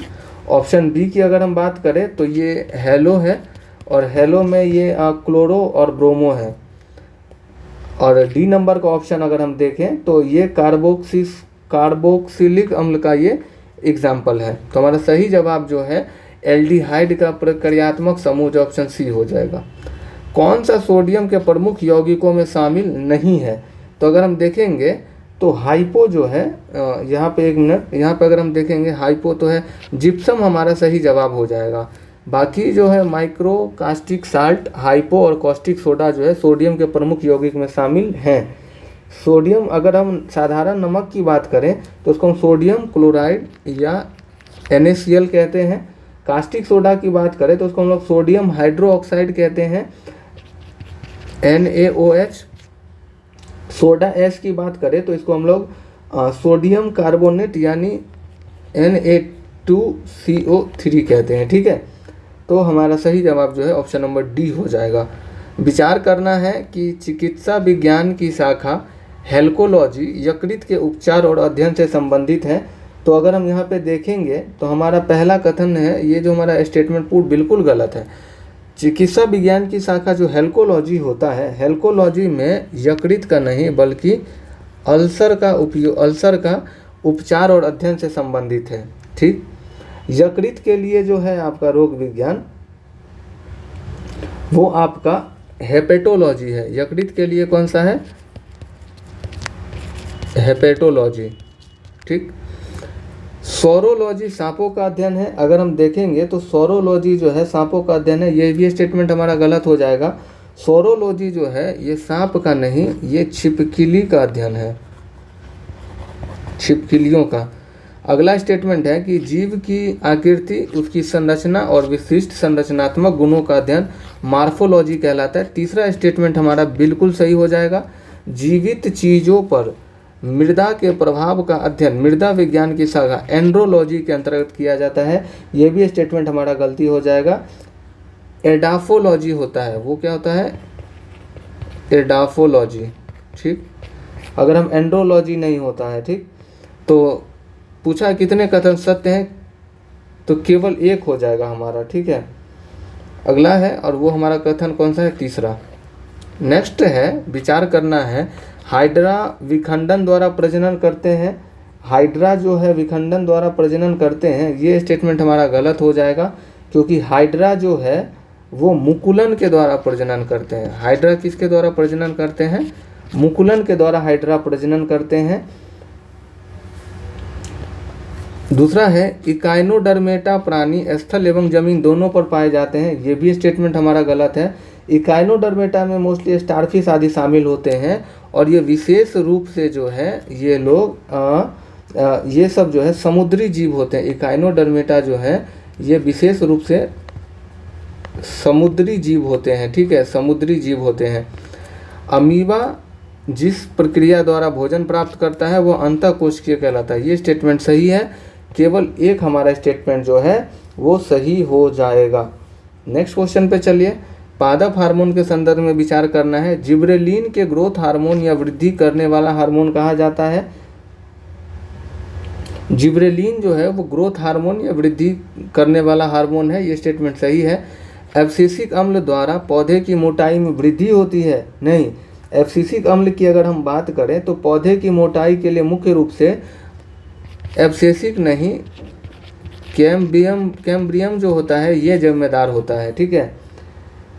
पादपों में निर्माण होने वाला एकमात्र गैसीय हार्मोन इथेलाइन है, ये स्टेटमेंट हमारा सही है। और साइटोकाइनिन पौधों में कोशिकाओं का विभाजन करने के लिए सक्रिय करता है, ये भी स्टेटमेंट सही है, ठीक है। तो सही नहीं है, केवल 2, ऑप्शन नंबर बी। अगला क्वेश्चन पे चलते हैं हम लोग। नेक्स्ट क्वेश्चन है हम लोगों का यहाँ पे कि किसका संबंध अंतःद्रव्यी जालिका से नहीं है। पहला स्टेटमेंट कह रहा है कि यह कोशिका द्रव के विभिन्न क्षेत्रों के बीच पदार्थों को पहुंचाता है, सही स्टेटमेंट है।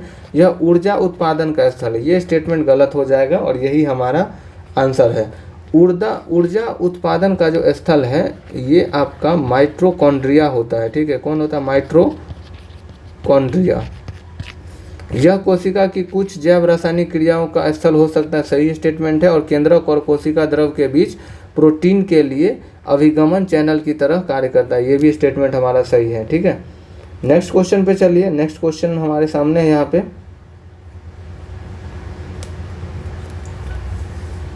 समसूत्री एवं अर्धसूत्री के संदर्भ में हमको विचार करना है। पहला स्टेटमेंट है कि कायिक या दैहिक कोशिका में अर्धसूत्री विभाजन होता है, जबकि जनन कोशिका में समसूत्री विभाजन, स्टेटमेंट गलत है। देखिए, कायिक या दैहिक कोशिका में जो है वो समसूत्री विभाजन होता है, जबकि जनन कोशिका में अर्धसूत्री विभाजन होता है, ठीक।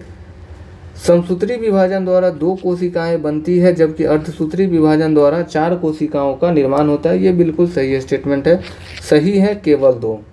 अगला क्वेश्चन है, स्थलीय पर्यावरण में पादपों की उत्तरजीविता उनमें निम्नलिखित में से किसकी उपस्थिति के कारण संभव हो पाता है? तो ये संवहन ऊतक के कारण हो पाता है। शीर्षस्थ विभाज्योतक की बात करें तो यह ऊतक के जड़ और तने के शीर्ष पर पाया जाता है, और इसका जो कार्य है कोशिका विभाजन के माध्यम से पौधों का लंबाई बढ़ाता है। अंतर विशिष्ट विभाज्योतक का जो कार्य है वो पत्तियों के आधार पर तने के पर्व के पास होता है ये। और मृदूतक की बात करें तो सबसे सरल और समान स्थायी मृदूतक है। सबसे सरल और समान स्थायी ऊतक कौन सा है? मृदूतक है। मानव शरीर में क्षुद्रांत के 3 संरचनात्मक भागों की लंबाई का कौन सा सही मतलब ह्रासमान यानी घटता क्रम है? डेडुनम, जेजुनम और इलियम होता है। तो इसमें जो हम अगर देख लेंगे तो सबसे पहले आपका शेषांत्र हो जाएगा जिसको इलियम कहते हैं, फिर जेजुनम मध्यांत्र और फिर डेडुनम हो जाएगा, ग्रहणी। ठीक है, ऑप्शन ए हमारा सही जवाब है। नेक्स्ट क्वेश्चन चलिए 81 नंबर प्रश्न है, पादप एवं जंतु के बीच के कड़ी को क्या कहते हैं? तो इसको युगलीना कहते हैं। युगलीना की बात करें तो ये एक कोशिकीय प्रोटोजोआ संघ का प्राणी है और इसमें हरित लवक पाया जाता है। ठीक, वायरस की बात करें तो ये जो है सजीव और निर्जीव के बीच की कड़ी है। आर्कियोटेरिक्स की बात करें तो आर्कियोपटेरिक्स जो है ये पक्षी और सरीसृप के बीच की कड़ी है। ठीक है, विचार करना है कि सोमैटोस्टेटिन हार्मोन लैंगरहैंस द्वीपिका की बीटा सेल से स्रावित होती है, ये स्टेटमेंट बिल्कुल सही है। इंसुलिन हार्मोन अल्फा सेल से स्रावित होती है, सही स्टेटमेंट है। सोमैटोस्टेटिन हार्मोन लैंगरहैंस की बीटा सेल से स्रावित होती है। एक मिनट गलती हो गया पढ़ने में, ये स्टेटमेंट हमारा गलत हो जाएगा। इंसुलिन हार्मोन के अल्फा सेल से स्रावित होता है, नहीं बीटा सेल से होता है, ये भी स्टेटमेंट हमारा गलती है। ट्रिप्सिन एवं एमाइलेज का स्राव यकृत से होता है, नहीं यकृत से नहीं होता है, ये भी स्टेटमेंट हमारा गलत है। तो असत्य जो है हमारा सभी असत्य हो जाएगा। देखिए अगर हम बात करें अल्फा सेल से जो है ग्लूकोगॉन निकलता है, बीटा सेल से इंसुलिन निकलता है और गामा सेल से सोमैटोस्टेटिन का स्राव होता है। ठीक है, यहाँ पर अगर हम देखें तो हमारा जो है सभी ऑप्शन यहाँ पे वो गलत हो जाएगा। नेक्स्ट क्वेश्चन है,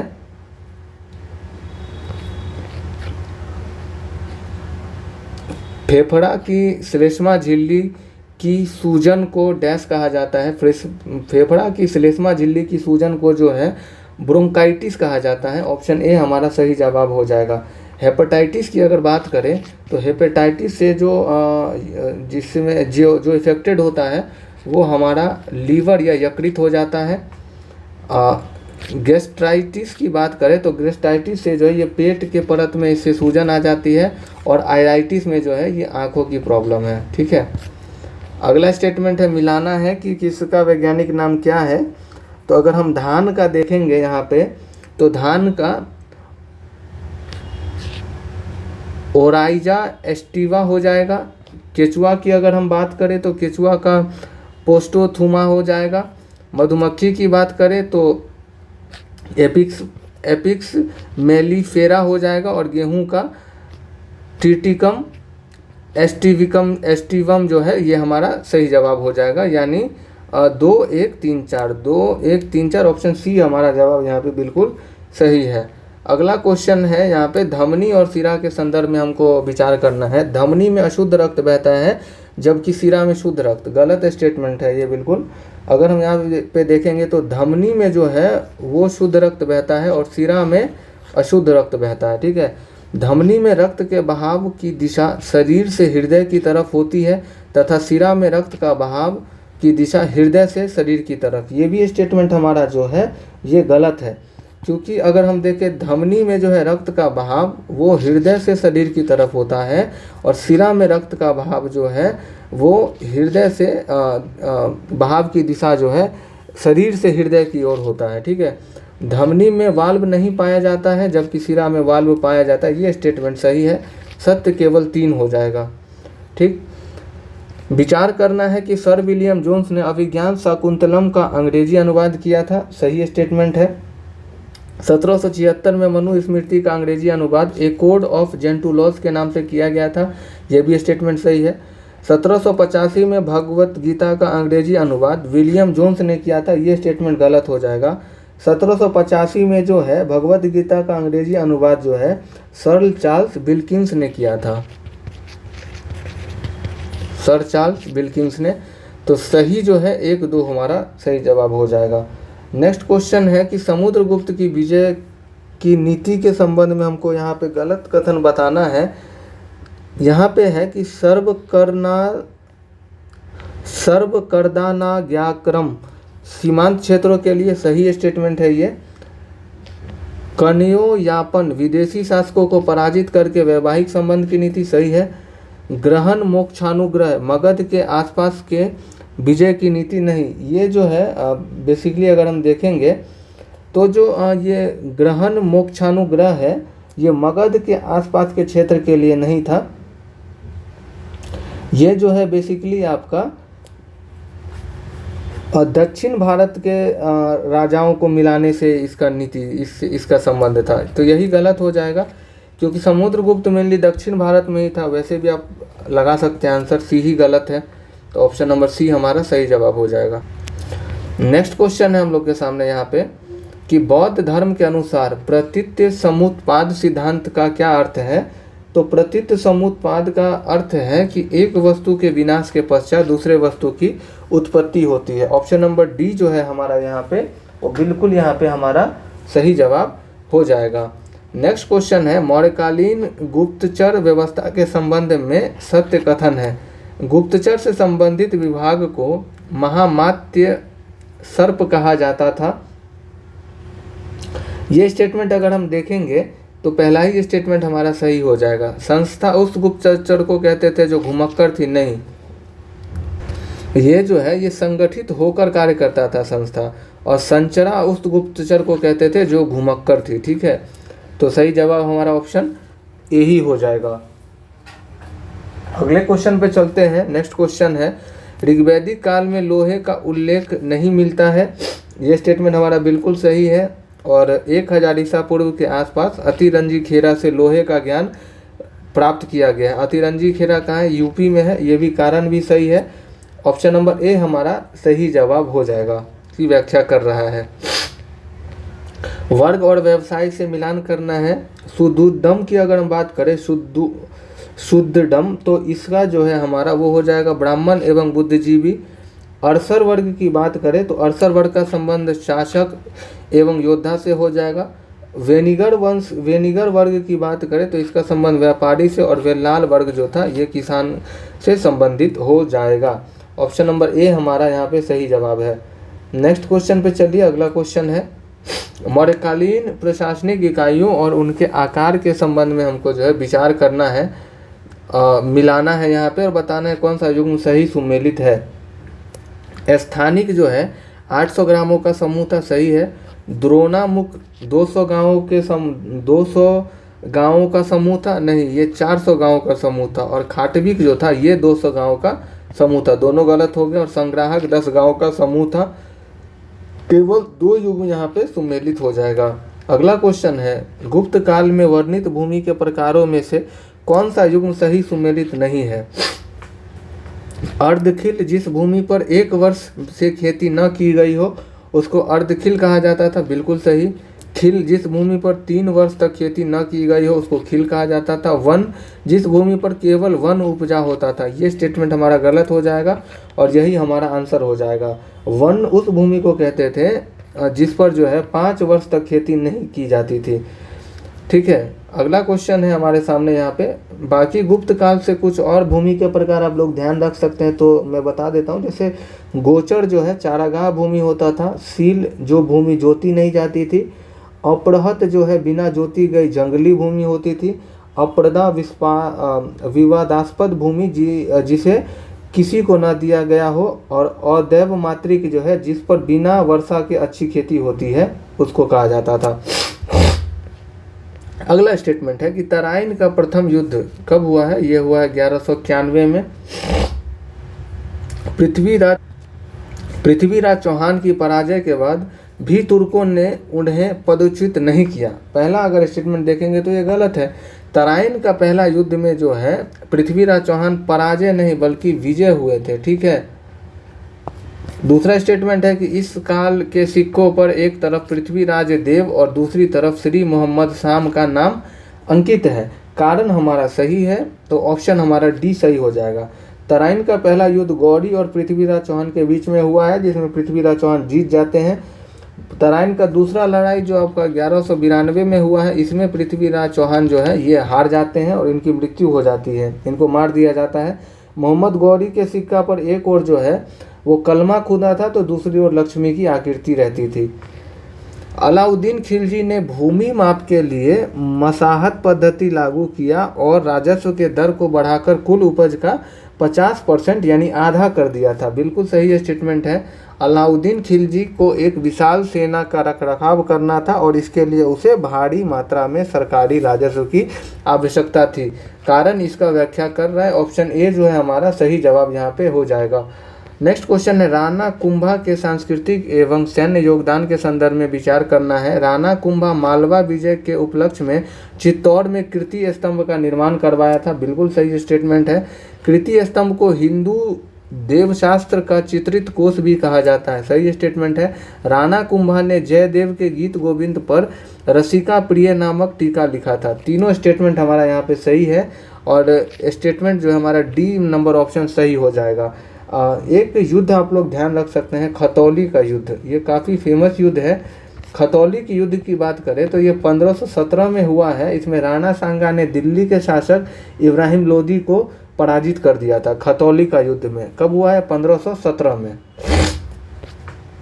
अगला क्वेश्चन है, फिरोज शाह तुगलक के कर प्रणाली के संबंध में हमको विचार करना है कि इसने उलुग खानी एवं रजवाही नामक 2 सिक्के ढलवाए थे। तो ये स्टेटमेंट हमारा गलत हो जाएगा। किसानों पर लगे तकावी ऋण को माफ़ कर दिया था फिरोज शाह तुगलक। सही बात है ये। फिरोज शाह तुगलक ब्राह्मणों पर भी जजिया कर लगाने वाला प्रथम मुस्लिम शासक था। 2 और 3 हमारा जो है जवाब यहाँ पे वो सही हो जाएगा। फिरोज शाह तुगलक की बात करें तो वो खराज कर लगाता था जो उपज का 1/10वां हिस्सा होता था। ज़कात की बात करें तो संपत्ति का लगभग वो 25% हिस्सा के रूप में टैक्स लेता था। जजिया गैर मुसलमानों की सुरक्षा के लिए लिया जाता था। खुम्स कर की बात करें तो खुम्स जो है वो लूट का 4/5 भाग हिस्सा सैनिकों को तथा शासक को 1/5 भाग दिया जाता था। नहरों का निर्माण सिंचाई की सुविधा के लिए करवाया और इसीलिए जो है उसने उलुग खानी तथा राजवाही सर्वाधिक प्रसिद्ध था, ना कि ये सिक्का था। ठीक है, ये नहरों के निर्माण से इसका संबंध था। ठीक, हक ए शर्ब नामक सिंचाई कर लगाया जो लगभग 10% या 1/10 था। अगला क्वेश्चन है कि विजयनगर साम्राज्य के संबंध में विचार करिए। पुर्तगालियों ने विजयनगर के सिक्कों की तुलना हुन से की है। सही स्टेटमेंट है यहाँ पे। सदाशिव राय के सिक्कों पर लक्ष्मी नारायण का अंकन मिलता है। सही स्टेटमेंट है। विजयनगर का सर्वाधिक प्रसिद्ध सिक्का वराह यानी स्वर्ण था जिसे विदेशी यात्री ने पैगोडा कहा है। तीनों स्टेटमेंट सही है। असत्य कह रहा है, इनमें से कोई भी नहीं हो जाएगा। कौन सा युग सुमेलित नहीं है हमको वो बताना है। सुहरावर्दी सिलसिला शेख बहाउद्दीन जकारिया, ये स्टेटमेंट हमारा यहाँ पे बिल्कुल सही है। ये इसके संस्थापक थे। कादरी सिलसिला शाह नियामतुल्ला, सही है। नक्शबंदी सिलसिला ख्वाजा बाकी बिल्ला, ये भी सही है। सतारी सिलसिला जो है शेख अहमद सरहिंदी का नहीं है, यही हमारा गलत है और यही हमारा आंसर हो जाएगा। सतारी सिलसिला के जो संस्थापक हैं वो शाह अब्दुल्ला सतारी थे। कौन थे? शाह अब्दुल्ला सतारी। ठीक है, आपको चिश्ती सिलसिला से ये ध्यान रखना है कि चिश्ती सिलसिला भारत में मोइनुद्दीन चिश्ती के द्वारा चलाई गई थी और इसका लोकप्रिय एक संत है निजामुद्दीन औलिया, जो दिल्ली के 7 सुल्तानों का शासनकाल देखा था किंतु वह किसी के भी दरबार में उपस्थित नहीं हुआ था। मुगल शासक बाबर के संबंध में हमको विचार करना है कि बाबर ने सड़कों की माप के लिए गज ए सिकंदरी नामक पैमाना बनाया। ये स्टेटमेंट हमारा गलत है। देखिए, बाबर की अगर हम बात करें तो बाबर ने जो है गज ए बाबरी नामक पैमाना चलाया था। बाबर तुर्की पद के मुबैयान नामक एक नई काव्य शैली का विकास किया। सही है। बाबर की आत्मकथा बाबर में 2 हिंदू राज्य विजयनगर एवं मेवाड़ की चर्चा है।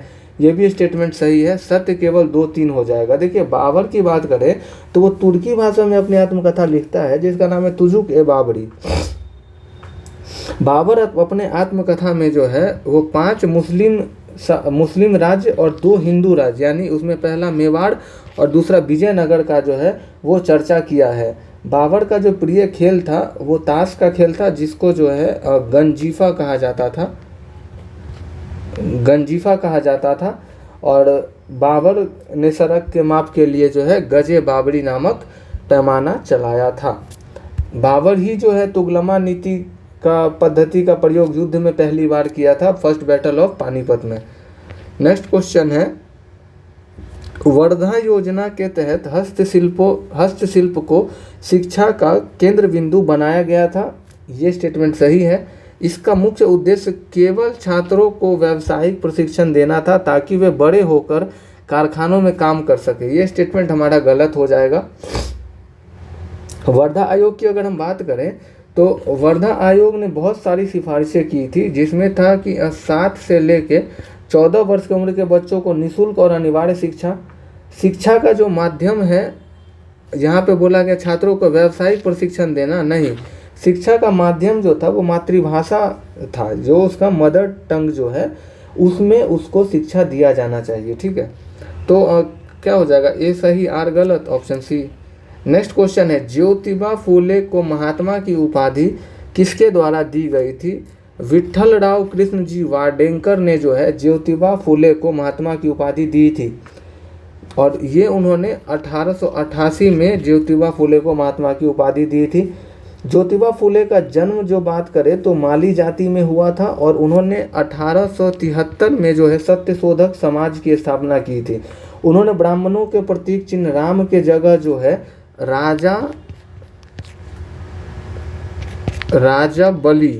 राजा बलि को उन्होंने अपने आंदोलन का प्रतीक बनाया था। अगला क्वेश्चन है कि भारतीय राष्ट्रीय कांग्रेस की स्थापना के संबंध में विचार करना है कि लाला लाजपत राय ने कांग्रेस को लॉर्ड डफरिन के दिमाग की उपज बताया था। बिल्कुल सही स्टेटमेंट है। सेफ्टी वाल्व के सिद्धांत के अनुसार कांग्रेस की स्थापना ब्रिटिश सरकार के प्रति बढ़ते भारतीय असंतोष को सुरक्षित करने के लिए की गई थी। ये भी स्टेटमेंट हमारा सही है। लाला लाजपत राय ने अपनी पुस्तक यंग इंडिया में सेफ्टी वाल्व का सिद्धांत का उपयोग नरमपंथियों की आलोचना करने के लिए किया था। ये भी स्टेटमेंट हमारा सही है। क्वेश्चन पूछ रहा है सत्य है, तो सभी स्टेटमेंट सत्य है। 1916 में लाला लाजपत राय ने यंग इंडिया में जो सेफ्टी वाल्व का कॉन्सेप्ट दिया था, 2-3 चीज़ आपको ध्यान रखना है। देखिए, कांग्रेस में सबसे ज़्यादा समय तक जो है अध्यक्ष कौन रहे हैं? अब वो कलाम साहब रहे हैं, लगभग 6 साल कलाम साहब रहे हैं। इसके बाद आपको ध्यान रखना है कि जवाहरलाल नेहरू और जो है दादा भाई नौरोजी, ये दोनों जो है 3-3 बार कांग्रेस की अध्यक्षता किए हैं। नेहरू की बात करें तो 1929 का लाहौर अधिवेशन, 1936 का लखनऊ अधिवेशन और 1937 का फैजपुर अधिवेशन की अध्यक्षता नेहरू ने की थी। दादा भाई नौरोजी ने 1886 का कलकत्ता अधिवेशन, 1893 का लाहौर अधिवेशन और 1906 का कोलकाता अधिवेशन, इसकी अध्यक्षता दादा भाई नौरोजी ने किया था। ये ध्यान रखिएगा। अगला है कि गदर आंदोलन भारत के भीतर एक व्यापक जन आंदोलन खड़ा करने में सफल रहा। तो ये स्टेटमेंट हमारा देखेंगे तो ये गलत हो जाएगा, ये सफल नहीं हो पाया था गदर आंदोलन। गदर पार्टी की विचारधारा पूरी तरह से धर्मनिरपेक्ष और लोकतांत्रिक थी, जिससे सभी समुदाय के लोग ने भाग लिया था। कारण हमारा सही है। गदर पार्टी की स्थापना की अगर हम बात करें तो 1913 में लाला हरदयाल ने यूएसए के सैन फ्रांसिस्को में गदर पार्टी की स्थापना की थी। ठीक है, नेक्स्ट इसका हमारा जवाब क्या हो जाएगा कि ए गलत है, आर सही है। नेक्स्ट क्वेश्चन की ओर चलते हैं। अगला क्वेश्चन है, अहमदाबाद मिल हड़ताल का मुख्य मुद्दा प्लेग बोनस को समाप्त से उपजा विवाद था। तो हम देखेंगे तो हमारा कथन बिल्कुल सही है। अम्बालाल साराभाई की बहन अनुसुईया बेन ने इस संघर्ष में गांधी जी का विरोध किया, नहीं, गांधी जी का इन्होंने समर्थन किया था, यानी सपोर्ट दिया था। कारण गलत हो जाएगा, ए सही आर गलत, ऑप्शन डी हमारा सही जवाब हो जाएगा। अहमदाबाद मिल आंदोलन कब हुआ है? ये हुआ है 1918 के अंदर। ठीक है, नेक्स्ट क्वेश्चन है, दिल्ली दरबार के संबंध में हमको सही सुमेलित बताना है। प्रथम दिल्ली दरबार की अगर हम बात करें तो ये 1877 में हुआ है, और उस समय में वायसराय की अगर हम बात करें तो वायसराय लिटन था। सही स्टेटमेंट है। द्वितीय दिल्ली दरबार जो है ये 1903 में हुआ है और लॉर्ड कर्जन इसका जो है इस समय जो है कर्जन वायसराय था, सही स्टेटमेंट है। तृतीय दिल्ली दरबार जो है ये आपका 1911 में हुआ है, चेम्सफोर्ड नहीं, हार्डिंग द्वितीय जो है इसका इस समय में भारत का वायसराय था। स्टेटमेंट गलत हो जाएगा, तो 1 और 2 सुमेलित हैं, सी नंबर ऑप्शन सही जवाब हो जाएगा। देखिए टोटल 3 ही दिल्ली दरबार हुआ है। प्रथम दिल्ली दरबार की बात करें तो इसमें महारानी विक्टोरिया को भारत का साम्राज्ञी घोषित किया गया और उन्हें कैसर हिंद की उपाधि दी गई। और तीसरा दिल्ली दरबार में जो है जॉर्ज पंचम और महारानी मैरी का भारत में आगमन हुआ था और इसमें 2 महत्वपूर्ण निर्णय लिया गया था। भारत का राजधानी कोलकाता से बदलकर दिल्ली कर दिया गया था और बंगाल विभाजन को इसमें रद्द करने की घोषणा की गई थी। अगला है पोर्टो नोवा का युद्ध जो 1781 में किसके बीच हुआ था, तो ये हैदर अली और ब्रिटिश सेना के बीच जो है पोर्टो नोवा का युद्ध 1781 में हुआ था। इसमें जो है ब्रिटिश सेना इसमें विजय रही थी और हैदर अली इसमें हार गए थे और ब्रिटिश सेना का जो नेतृत्व है वो आयरकूट कर रहा था। ठीक है, आयरकूट जो है वो ब्रिटिश सेना का नेतृत्व कर रहा था। अगला इसी हैदर अली और कर्नल बेली के बीच में जो है एक भयंकर युद्ध हुआ था जिसमें हैदर अली ने अंग्रेज़ों को हराया था, जिसका नाम है पेरमबक्कम का युद्ध। और ये पेरमबक्कम का युद्ध जो है 1780 में हुआ है। ठीक पेरमबक्कम के युद्ध के अगले ही साल पोर्टो नोवा का युद्ध हो गया। भारत में फ्रांसीसी कंपनी के आगमन के संबंध में विचार करना है कि फ्रांसीसी ईस्ट इंडिया कंपनी की स्थापना लुई 14वें के शासनकाल में उसके मंत्री कोलबर्ट द्वारा की गई थी। ये स्टेटमेंट हमारा बिल्कुल सही है। फ्रांसीसियों ने अपना पहला कारखाना 1668 ईस्वी में सूरत में स्थापित किया था, सही है। और दूसरा कारखाना जो है वो मसूलीपट्टनम में स्थापित किया था। फ्रांसीसी कंपनी पूर्णतः राज नियंत्रण में थी। तीनों स्टेटमेंट सही है, सही पूछा है, ऑप्शन डी हमारा यहाँ पे सही जवाब हो जाएगा। अंग्रेजों और फ्रांसीसियों के बीच जो है वो महत्वाकांक्षा को लेकर 3 बड़े युद्ध हुए हैं जिसको हम लोग कर्नाटक के युद्ध के नाम से जानते हैं।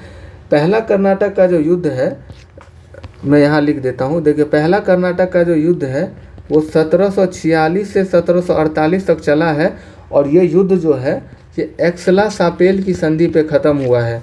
दूसरा कर्नाटक युद्ध जो है ये 1749 से लेके 1754 तक चला है और ये पांडिचेरी के संधि पे ये समाप्त हुआ।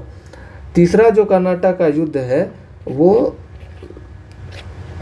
1758 से लेके 1763 तक चला है और ये पेरिस के संधि पर जो है पेरिस के संधि पर ये समाप्त हुआ है। ठीक है, पेरिस के संधि पे ये युद्ध समाप्त हुआ है, तो ऑप्शन नंबर डी हमारा सही जवाब था। इंडियन नेशनल सोशल कॉन्फ्रेंस के संबंध में हमको विचार करना है कि इंडियन नेशनल सोशल कॉन्फ्रेंस का जो स्थापना है वो 1887 ईस्वी में एम.जी. रनाडे तथा रघुनाथ राव द्वारा किया गया था। बिल्कुल सही स्टेटमेंट है। बाल विवाह को रोकने के लिए कॉन्फ्रेंस द्वारा चलाए गए अभियान प्रार्थना अभियान के नाम से जाना जाता था। ये स्टेटमेंट हमारा गलत हो जाएगा। इसका जो उद्देश्य था वो अंतर्जातीय विवाह को प्रोत्साहन देना था, बहुपत्नी तथा कुलीन प्रथा का विरोध करना था। ठीक है, तो इसका आंसर हमारा क्या हो जाएगा, केवल एक अगर सही पूछा है तो केवल एक सही है। साइमन कमीशन ने प्रांतीय स्वायत्तता की सिफारिश की थी। ये स्टेटमेंट हमारा बिल्कुल सही है। साइमन कमीशन का मानना था कि प्रांतों में उत्तरदायी सरकार की स्थापना से ही संवैधानिक गतिरोध दूर होगा। कारण भी सही है, व्याख्या भी कर रहा है, ऑप्शन ए सही जवाब हो जाएगा। साइमन कमीशन की अगर हम नियुक्ति की बात करें तो इसका नियुक्ति जो है 8 नवंबर 1927 में किया गया था सर जॉन साइमन की अध्यक्षता में। और इसको श्वेत कमीशन कहा गया था क्योंकि इसमें टोटल 7 मेंबर थे और सातों के साथ जो हैं ये अंग्रेज थे। नेक्स्ट क्वेश्चन है मिलान करना है कौन सा विद्रोह और उसका नेतृत्वकर्ता कौन थे। देखिए भूमिज विद्रोह की बात करें तो ये 1822-23 में हुआ है और भूमिज विद्रोह जो है ये आपका झारखंड के क्षेत्र में हुआ है और इसके नेतृत्वकर्ता जो है गंगा नारायण सिंह हो जाएंगे। कोल विद्रोह की अगर हम बात करें तो कोल विद्रोह का क्षेत्र जो है ये छोटा नागपुर का पठार है। छोटा नागपुर का पठार है। और कोल विद्रोह कब हुआ है? ये हुआ है 1831-32 में। कोल विद्रोह हुआ है 1831-32 में। और ये जो है एक संगठित विद्रोह था और बुद्धो भगत इसके नेतृत्व करता थे। रामोसी विद्रोह की बात करें तो रामोसी विद्रोह का जो नेतृत्व करता है वो चित्तर सिंह थे। और ये जो है महाराष्ट्र के क्षेत्र में रामोसी विद्रोह हुआ था। और रामोसी विद्रोह का जो समय है वो 1822 में रामोसी विद्रोह हुआ था। तमाड़ विद्रोह की बात करें तो ये छोटा नागपुर की उड़ाव जनजाति के द्वारा जो है उड़ाव जनजाति के द्वारा किया गया था और भोलानाथ सहाय इसके नेतृत्व करता थे। तो इसका सही जवाब ऑप्शन नंबर ए हमारा करेक्ट हो जाएगा। गृह प्रभार भारत से धन के बहिर्गमन का एक प्रमुख हिस्सा था। सही स्टेटमेंट है। इसमें ब्रिटेन में स्थित इंडिया ऑफिस के खर्चे और ब्रिटिश अधिकारियों को दी जाने वाली पेंशन शामिल थी।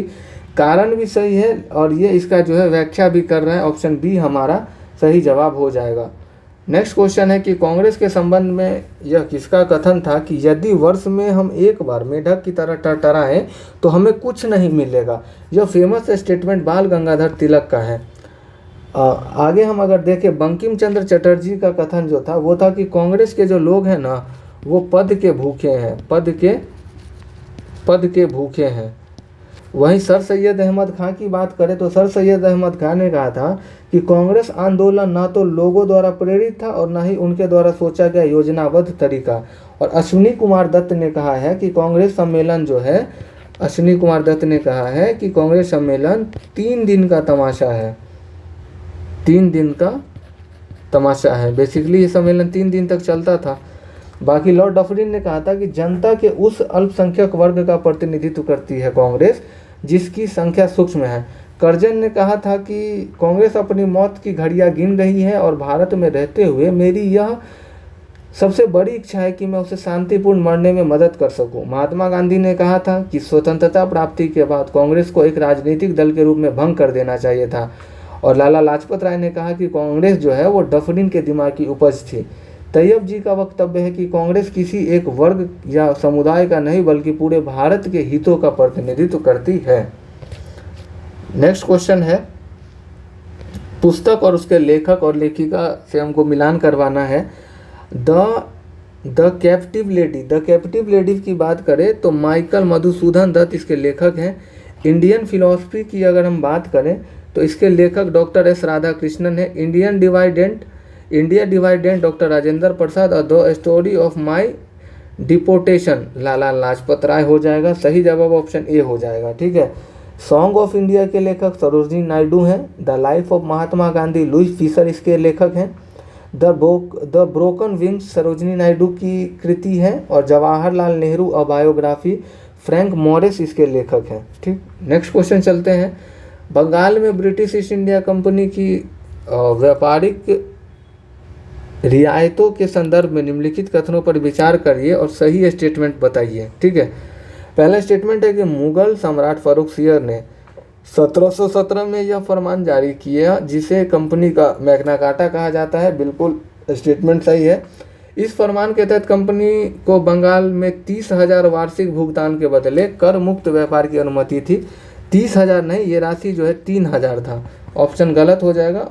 3,000 की राशि थी मात्र। कंपनी को अपने स्वयं के सिक्के ढालने का अधिकार भी इस फरमान के माध्यम से प्राप्त हुआ। सत्य जो है केवल 1 और 3। ऑप्शन नंबर बी हमारा सही जवाब हो जाएगा। बिहार के किस जिले में मध्य पाषाण काल के साक्ष्य विशेष रूप से पत्थर के छोटे औजार प्राप्त हुए हैं? तो ये मुंगेर का जो पैसरा है वहाँ से मध्य पाषाण काल के छोटे औजार यानी माइक्रोलिथ प्राप्त हुआ है। चिरांद की अगर हम बात करेंगे तो चिरांद से जो है नव पाषाण काल के हड्डियों के औजार मिले हैं। चिरांद सारण छपरा हो जाएगा। वैशाली के चेचर से बात करें तो यहाँ नव पाषाण कालीन और ताम्र पाषाण काल के अवशेष मिले हैं। और सेनुआर जो गया में है यहाँ से ताम्र पाषाण काल के अवशेष के लिए सेनुआर जो है गया का ये काफ़ी फेमस है। ठीक है। अगला क्वेश्चन है कि सुमेलित नहीं है पूछा है विवरण और संबंधित वेद या ग्रंथ में उसका वर्णन है या नहीं। कीकट ऋग्वेद स्टेटमेंट अगर हम देखेंगे बिल्कुल सही है। कीकट की अगर हम बात करें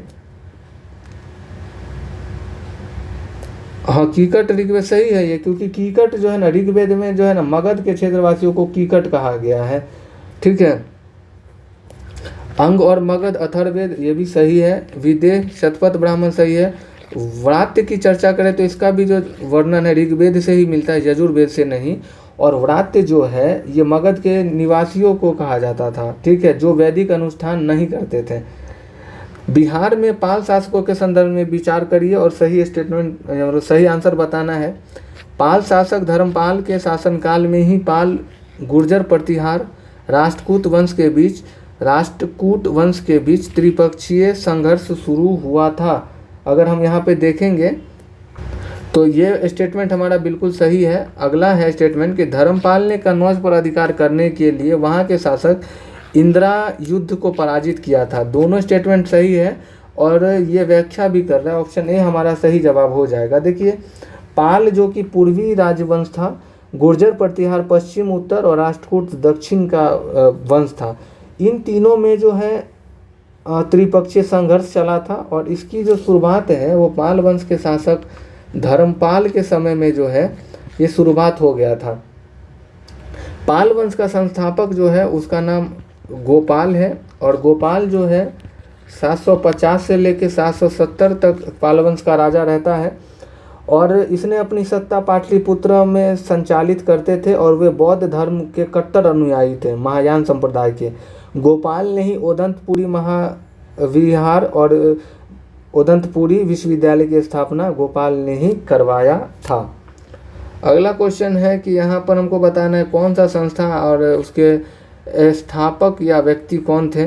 तो फॉरवर्ड ब्लॉक की स्थापना की बात करें तो फॉरवर्ड ब्लॉक का बिहार शाखा पूछा है। तो फॉरवर्ड ब्लॉक का जो बिहार शाखा हो जाएगा इसका हो जाएगा आपका श्री कृष्ण सिंह। नहीं, एक मिनट।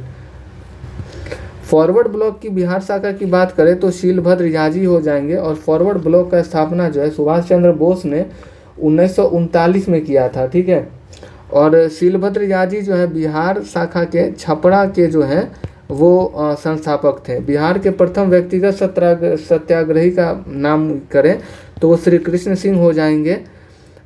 मोमिन कॉन्फ्रेंस की जो संस्थापक है वो अब्दुल कयूम अंसारी और आज़ाद दस्ता जयप्रकाश नारायण ने किया था इसका गठन भारत छोड़ो आंदोलन 1942 के समय में। तो सही अगर स्टेटमेंट यहाँ पे कूट देखे तो ऑप्शन ए हमारा राइट जवाब हो जाएगा। अगला क्वेश्चन है बिहार का सर्वोच्च शिखर कौन सा है। सोमेश्वर श्रेणी बिहार का सर्वोच्च शिखर हो जाएगा और ये जो है उत्तर पश्चिम हिस्से में पश्चिम चंपारण में जो है ये स्थित है। बिहार में जीविका के संदर्भ में विचार करिए कि बिहार ग्रामीण जीविकोपार्जन प्रोत्साहन समिति को राज्य में सामान्यतः जीविका के नाम से जाना जाता है। ये स्टेटमेंट हमारा बिल्कुल यहाँ पे सही है। दूसरा स्टेटमेंट कह रहा है कि यह विश्व बैंक द्वारा सहायता प्राप्त एक परियोजना है जिसका मुख्य उद्देश्य बिहार के ग्रामीण क्षेत्रों में गरीबी उन्मूलन और महिलाओं का सशक्तिकरण है। कारण भी सही है लेकिन ये एक दूसरे का व्याख्या नहीं कर रहा। ऑप्शन बी हमारा सही जवाब हो जाएगा। जीविका की शुरुआत की बात करें तो जो जीविका की शुरुआत जो है वर्ल्ड बैंक की सहायता से 2007 में शुरू किया गया है। अगला क्वेश्चन है हम लोग के सामने यहाँ पे कि बिहार के जलवायु के विभाजन के संदर्भ में विचार करिए। कोपेन के वर्गीकरण के अनुसार संपूर्ण बिहार मुख्य रूप से CWG जलवायु क्षेत्र में आता है जबकि थार्नवेट के अनुसार बिहार का अधिकांश भाग CAW क्षेत्र में आता है। कथन बिल्कुल सही है। त्रिवार्ता ने उत्तरी बिहार को CAW और दक्षिणी बिहार को AW जलवायु के रूप में वर्गीकृत किया है। कारण भी सही है लेकिन व्याख्या नहीं कर रहा है। ऑप्शन बी सही जवाब हो जाएगा। आपको मेनली कोपेन का ध्यान रखना है कि कोपेन जो है संपूर्ण बिहार को CWG जलवायु में विभाजित करते हैं। जनगणना 2011 से संबंधित क्वेश्चन है कि सबसे कम साक्षरता वाला जिला जो है वो हमारा पूर्णिया हो जाएगा। सबसे कम साक्षरता वाला जिला पूर्णिया है 51.08%। सबसे कम महिला साक्षरता वाला जिला की बात करें तो वो हमारा सहरसा हो जाएगा। यहाँ पर महिला साक्षरता 51.68% है। सबसे कम क्षेत्रफल वाला जिला आपका शेखपुरा हो जाएगा, शिवहर होगा ना, शिवहर हो जाएगा। और सबसे कम जनसंख्या वाला जिला शेखपुरा हो जाएगा। ठीक, अगला क्वेश्चन हम देखते हैं और इसका मिलान करेंगे तो हमारा ऑप्शन जो है ऑप्शन नंबर ए का 2 1 4 3 ऑप्शन डी हो जाएगा। गणतंत्र दिवस 2026 के अवसर पर घोषित पद्म पुरस्कार में बिहार के किस प्रसिद्ध लोक नर्तकी को डोम कच्छ नृत्य शैली को पुनर्जीवित करने के लिए मरणोपरांत पद्मश्री से सम्मानित किया गया है? उनका नाम जो है वो है आपका विश्वबंधु। विश्वबंधु को जो है गणतंत्र दिवस के शुभ अवसर पर डोम कच्छ को नृत्य शैली को पुनर्जीवित करने के लिए उनको पद्म पुरस्कार से सम्मानित किया गया। और वो जो है 6000 से अधिक जगह पर जो है वो डोम कच्छ को नृत्य के माध्यम से अंतर्राष्ट्रीय लेवल पर जो है उन्होंने एक अलग ही पहचान दिलवाई है। ठीक है, 2026 के लिए बिहार से अगर हम बात करें तो टोटल 3 आदमियों को पद्मश्री अवार्ड दिया जाएगा, जिसमें आपका पहले हैं विश्वबंधु, पहले नंबर पे है विश्वबंधु, दूसरा नाम है गोपाल जी त्रिवेदी का और तीसरा है भरत सिंह भारती का। इन तीनों को जो है वो पद्मश्री दिया गया है 2026 में। अगला क्वेश्चन है आर्थिक सर्वेक्षण के संदर्भ में विचार करना है कि 2024-25 के लिए बिहार में प्रति व्यक्ति आय चालू कीमत पर 76,490 जबकि स्थिर कीमत पर यह 40,973 दर्ज की गई है। ये स्टेटमेंट हमारा देखेंगे तो बिल्कुल सही है। अगला स्टेटमेंट है कि बिहार के भीतर क्षेत्रीय आर्थिक विषमता विद्यमान है, जहां पटना नंबर 1 पर है, बेगूसराय नंबर 2 और नंबर 3 पर मुंगेर शीर्ष समृद्ध वाले हैं, जबकि शिवहर, अररिया और सीतामढ़ी सबसे कम आय वाले जिले। सबसे कम आय जो है सीतामढ़ी का है, फिर अररिया का है, फिर शिवहर का है। कारण भी सही है, लेकिन ये जो है एक दूसरे का व्याख्या नहीं कर रहा है, तो ऑप्शन बी हमारा सही जवाब होगा। अगला क्वेश्चन है विचार करना है एनाबेटिक विंड दिन के समय पहाड़ी ढलानों पर ऊपर की ओर बहने वाली गर्म स्थानीय पवन होता है। ये स्टेटमेंट हमारा जो है यहाँ पर अगर हम देखेंगे तो ये स्टेटमेंट हमारा बिल्कुल सही है। कैटाबेटिक विंड रात्रि के समय पर्वतीय ढलानों के सहारे नीचे की ओर उतरने वाली ठंडी हवा है। दोनों स्टेटमेंट सही है। सही नहीं पूछा, डी नंबर हो जाएगा, ना तो 1 ना तो 2। देखिए घाटी समीर, जिसको हम लोग एनाबेटिक विंड को हम लोग क्या कहते हैं, घाटी समीर। घाटी समीर की बात करें तो ये दिन के समय में ढलान के ऊपर की ओर बहने वाली गर्म हवा होती है, और स्थलीय समीर होता है या पर्वत समीर कह लीजिए इसको। पर्वत समीर जो है ये नीचे उतरने वाली ठंडी हवा होती है। ठीक है, अगला क्वेश्चन है कि हमको राष्ट्रीय उद्यान और किस राज्य में वो मिलान करना है। देखिए पिन घाटी जो है ये पश्चिम बंगाल में हो जाएगा। एक मिनट पिन घाटी राष्ट्रीय उद्यान जो है ये हिमाचल प्रदेश में है। काजीरंगा की बात करें तो काजीरंगा आपका जम्मू कश्मीर में हो जाएगा। सॉरी, काजीरंगा असम में है, काजीनाग पूछा गया है। काजीनाग जम्मू कश्मीर में है। सिरोही की अगर हम बात करें तो सिरोही मणिपुर में और नेवरा वैली पश्चिम बंगाल में हो जाएगा। ये ध्यान रखिएगा, काजीनाग है ये। ठीक है, काजीनाग कहाँ है? काजीनाग है आपका जम्मू कश्मीर में, और काजीरंगा कहाँ है, इसमें कंफ्यूज नहीं होइएगा, काजीरंगा आपका असम में है।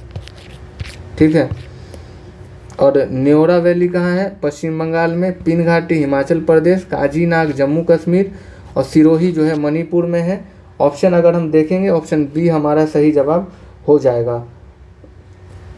कुछ अन्य महत्वपूर्ण तथ्य आप ध्यान रख सकते हैं, जैसे कि दाची ग्राम, किश्तवाड़, बलाफ करम ये सब जम्मू कश्मीर में है। नोकरेक मेघालय में है। कांगेर घाटी, इंद्रावती, गुरु घासीदास छत्तीसगढ़ में है। अंसी, बनेरघट्टा, नागरहोल, कुद्रेमुख ये सब कर्नाटक में है। आलेसर और सुल्तानपुर जो है ये सब हरियाणा का राष्ट्रीय उद्यान है। 1936 में अगर हम बात करें तो 1936 में भारत का पहला राष्ट्रीय उद्यान हैली नेशनल पार्क के रूप में स्थापित किया गया, जिसको बाद में जिम कॉर्बेट नेशनल पार्क कर दिया गया है नाम।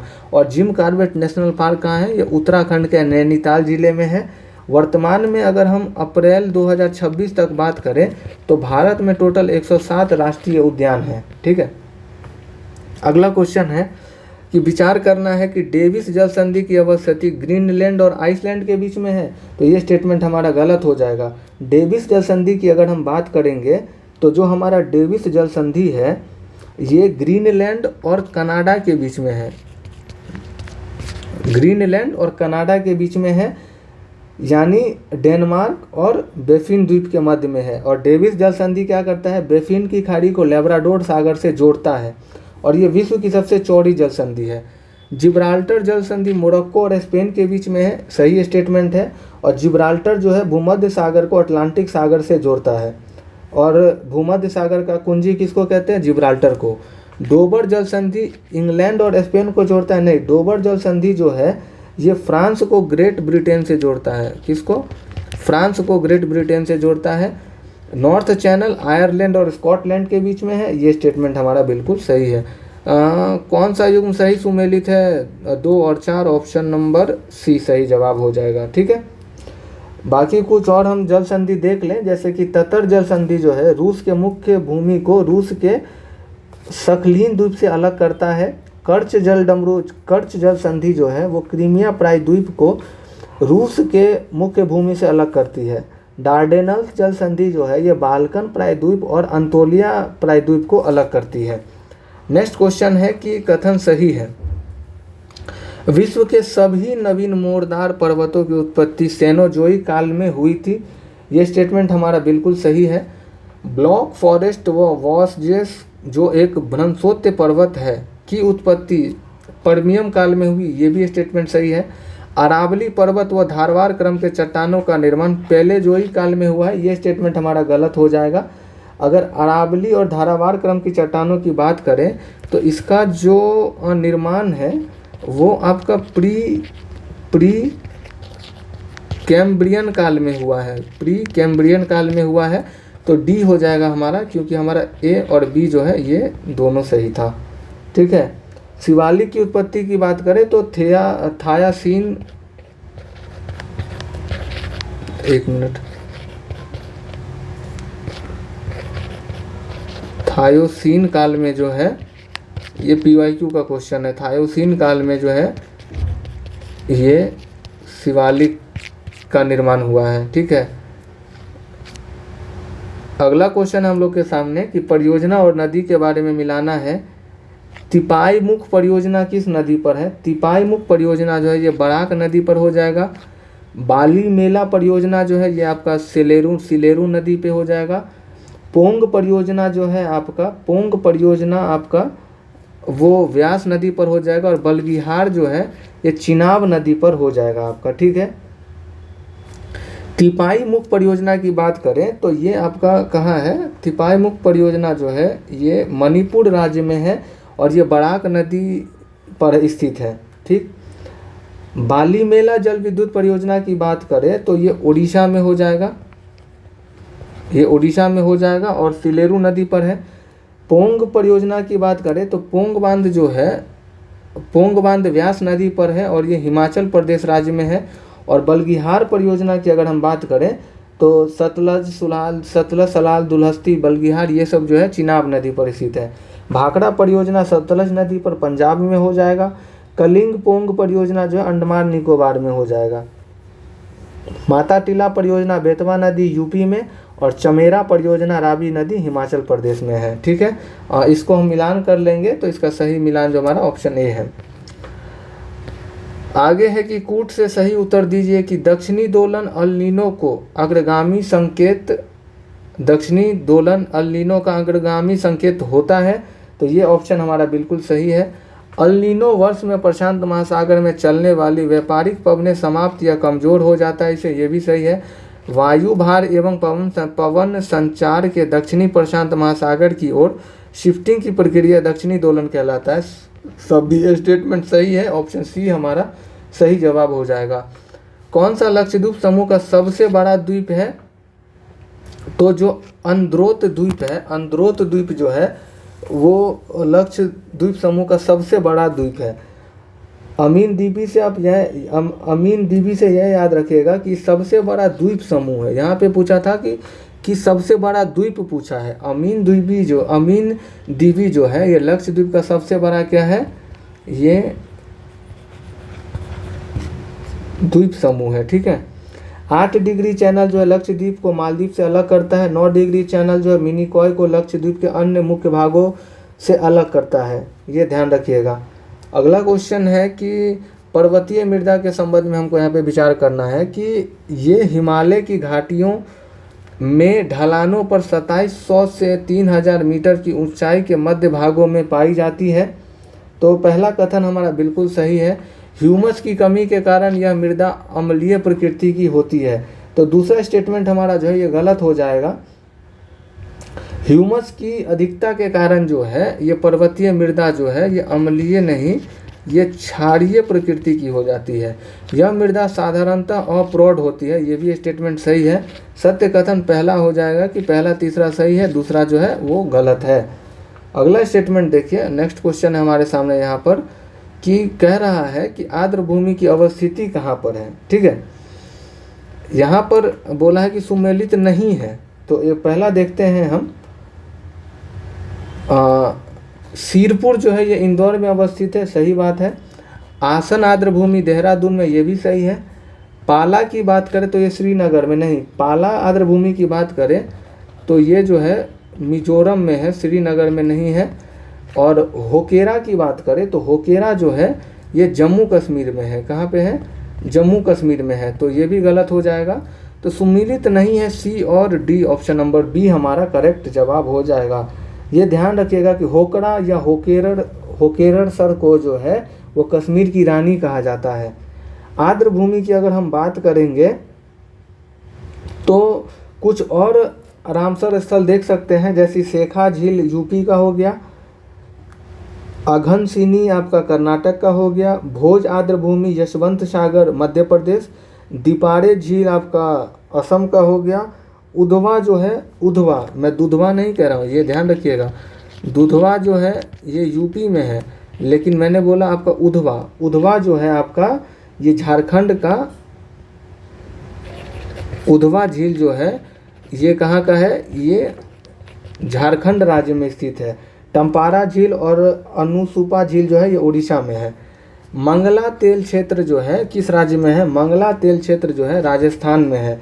और ये ध्यान रखिएगा कि भारत में कच्चे तेल के उत्पादन में राजस्थान का प्रथम स्थान है।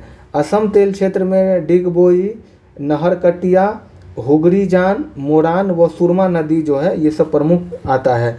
गुजरात का अंकलेश्वर हो गया, खंबात हो गया, ये सब है। विचार करना है कि मध्य प्रदेश का नेपा नगर अखबारी कागज के लिए प्रसिद्ध है। पहला स्टेटमेंट बिल्कुल सही है। जूट का पहला कारखाना पश्चिम बंगाल में 1856 ईस्वी में स्थापित किया गया था, ये स्टेटमेंट हमारा गलत हो जाएगा। जूट का जो पहला कारखाना है वो आपका पश्चिम बंगाल में 1855 में स्थापित किया गया था और वो जगह था आपका रिसरा। रिसरा में जो है वो पहला जूट कारखाना स्थापित किया गया था। एकीकृत टेक्सटाइल पार्क योजना का प्रारंभ 10वीं पंचवर्षीय योजना के अंतर्गत किया गया था, ये स्टेटमेंट हमारा सही हो जाएगा। सत्य कथन जो इसमें दो कथन सत्य है और वो कथन है हमारा कौन सा? पहला प्लस तीसरा। ठीक है, ये दोनों सही है। बाकी ध्यान रखिएगा कि सूती वस्त्र उद्योग भारत का सबसे बड़ा उद्योग है और इस उद्योग की स्थापना जो पहला सफल प्रयास जो है 1854 में कावास जी नानाभाई डाबर के द्वारा जो है वो मुंबई में किया गया था। सूती वस्त्र के उत्पादन का प्रमुख केंद्र कानपुर है और इसको उत्तर भारत का मैनचेस्टर कहा जाता है। नेक्स्ट क्वेश्चन है, अंतर्राष्ट्रीय तिथि रेखा के संबंध में कौन सा विकल्प सही नहीं है? यह रेखा पूर्णतः 180 डिग्री समानांतर का अनुसरण करती है, यही स्टेटमेंट गलत है। ये देखिए 180 डिग्री तो ये हो गया, लेकिन ये जो रेखा है ये टेढ़ी मेढ़ी रेखा, कैसी रेखा है? टेढ़ी मेढ़ी रेखा है। बाकी यह अटलांटिक सागर, बेरिंग स्ट्रेट, प्रशांत महासागर और चुकी सागर से गुजरती है, सही है। फिजी, आइसलैंड और न्यूजीलैंड के पूर्व से गुजरती है, सही है। बेरिंग जल संधि अंतर्राष्ट्रीय तिथि रेखा के समानांतर स्थित है, ये भी सही है। तो ऑप्शन ए गलत है, यही हमारा आंसर हो जाएगा। अगला है, विचार करना है कि भारत के उत्तर पूर्वी प्रदेशों में मुख्य रूप से स्थानांतरित कृषि की जाती है। ये स्टेटमेंट जो है हमारा ये बिल्कुल सही है। भौगोलिक रूप से उत्तर पूर्वी प्रदेश की अधिकांश भूमि पहाड़ी और असमान है, ये भी कारण भी सही है, लेकिन ये एक दूसरे का व्याख्या नहीं। भौगोलिक रूप से उत्तर पूर्वी ये व्याख्या भी करता है। ऑप्शन ए हमारा सही जवाब हो जाएगा। स्थानांतरित कृषि को कर्तन और दहन या पेंडा पद्धति भी कहा जाता है। ये कृषि की काफ़ी प्राचीन विधि है। कुछ स्थानांतरित कृषि का नाम देख ले, जैसे उत्तर पूर्वी राज्य में स्थानांतरित कृषि को झूम, झारखंड में कुरोवा, मणिपुर में धामलू, पश्चिम घाट में कुमारी, राजस्थान में वात्रा, मध्य प्रदेश छत्तीसगढ़ में डहिया या वेबर, ओडिशा में पामाडाबी, हिमाचल प्रदेश में खील, मेघालय में बोगमा और छत्तीसगढ़ का बस्तर जिला और अंडमान द्वीप समूह में इसको दीपा कहा जाता है। ठीक है। नेक्स्ट क्वेश्चन है हम लोग के सामने कि बारदौली छीरा डैश है। तो बारदौली छीरा जो है ये स्थानीय तूफान हो जाएगा और ये जो है असम में आता है। ग्रीष्म ऋतु में मानसून के पहले आने वाले तूफान को बारदौली छीरा कहा जाता है। अगला क्वेश्चन है कि दक्षिण भारत की वह नदियां जो पूर्व की ओर बहती है जालीनुमा अपवाह प्रतिरूप का निर्माण करती है। ये स्टेटमेंट जो है हमारा ये गलत हो जाएगा, क्योंकि ये जो है ये जालीनुमा दक्षिण पूर्व में बहने वाली नदियां जो है ये सब जो है जालीनुमा अपवाह प्रतिरूप का निर्माण नहीं करती है। ये जो है आपका वृक्षाकार प्रतिरूप का निर्माण करती है। दक्षिण भारत की नदियां स्थलीय ढाल का अनुसरण करती हैं। आर हमारा सही है, तो इसका जो ऑप्शन हमारा डी है वो सही हो जाएगा। ए असत्य है, आर सत्य है। गगनयान मिशन G1 के साथ प्रक्षेपित किए जाने वाले रोबोट का क्या नाम है? तो रोबोट का नाम व्योम मित्र हो जाएगा। और गगनयान की अगर हम बात करें तो गगनयान का जो तिथि है वो 2026 में इसको भेजने का तिथि है, अपेक्षित प्रक्षेपण तिथि। और इसको जो है इसको जो भेजा जाएगा वो हमारा है LVM-3 Mark 4, इससे भेजा जाएगा। ठीक है। नेक्स्ट क्वेश्चन है कि 2025 में अंतर्राष्ट्रीय बिग कैट अलायंस का नवीनतम सदस्य कौन बना है? तो बिग कैट अलायंस का जो नवीनतम सदस्य है वो रशिया बन गया है। बिग कैट अलायंस की जो स्थापना है वो 2023 में किया गया था और इसका मुख्यालय नई दिल्ली में है। वैश्विक प्रतिस्पर्धा सूचकांक 2025 में भारत का स्थान 41वां है। कथन बिल्कुल सही है। ग्लोबल AICT इंडेक्स 2025 में भारत का बेंगलुरु जो है प्रथम स्थान पर था, ये भी सही है। तो दोनों सही है, ऑप्शन ए सही जवाब हो जाएगा।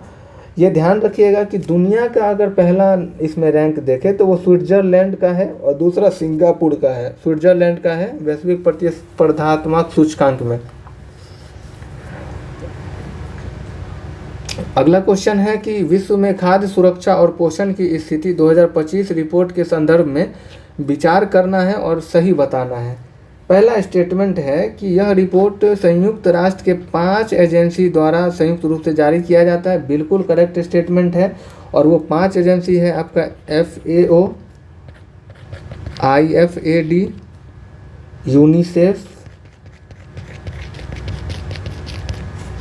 यूनिसेफ, इसके बाद है आपका WFP और एक है आपका WHO। ठीक है।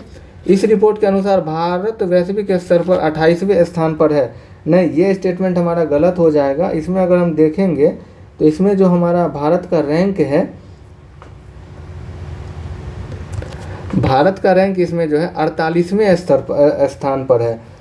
अल्प पोषण में जो है भारत वैश्विक स्तर पर 48वें नंबर पर है और एशिया में 7वें स्थान पर है।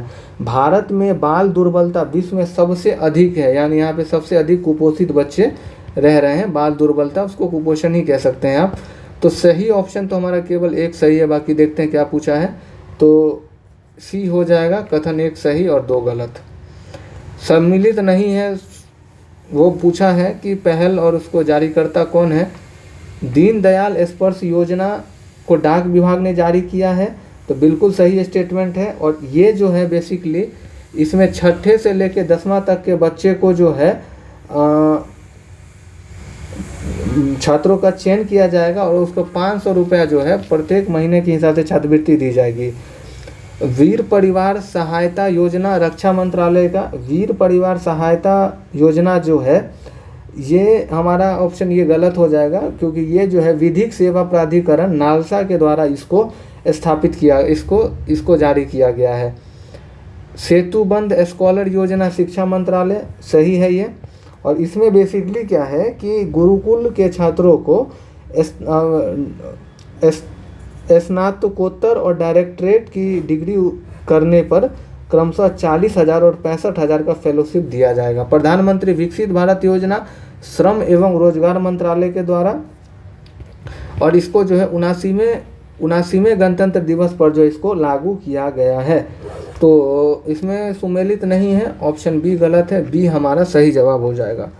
16वीं शेर जनसंख्या अनुमान रिपोर्ट के अनुसार भारत में एशियाई शेरों की संख्या में कितना प्रतिशत का वृद्धि जो है वो दर्ज किया गया है। तो भारत में जो है टोटल 32.2% एशियाई शेरों में वृद्धि देखा गया है, और अब ये संख्या 891 जो है ये पहुंच गई है।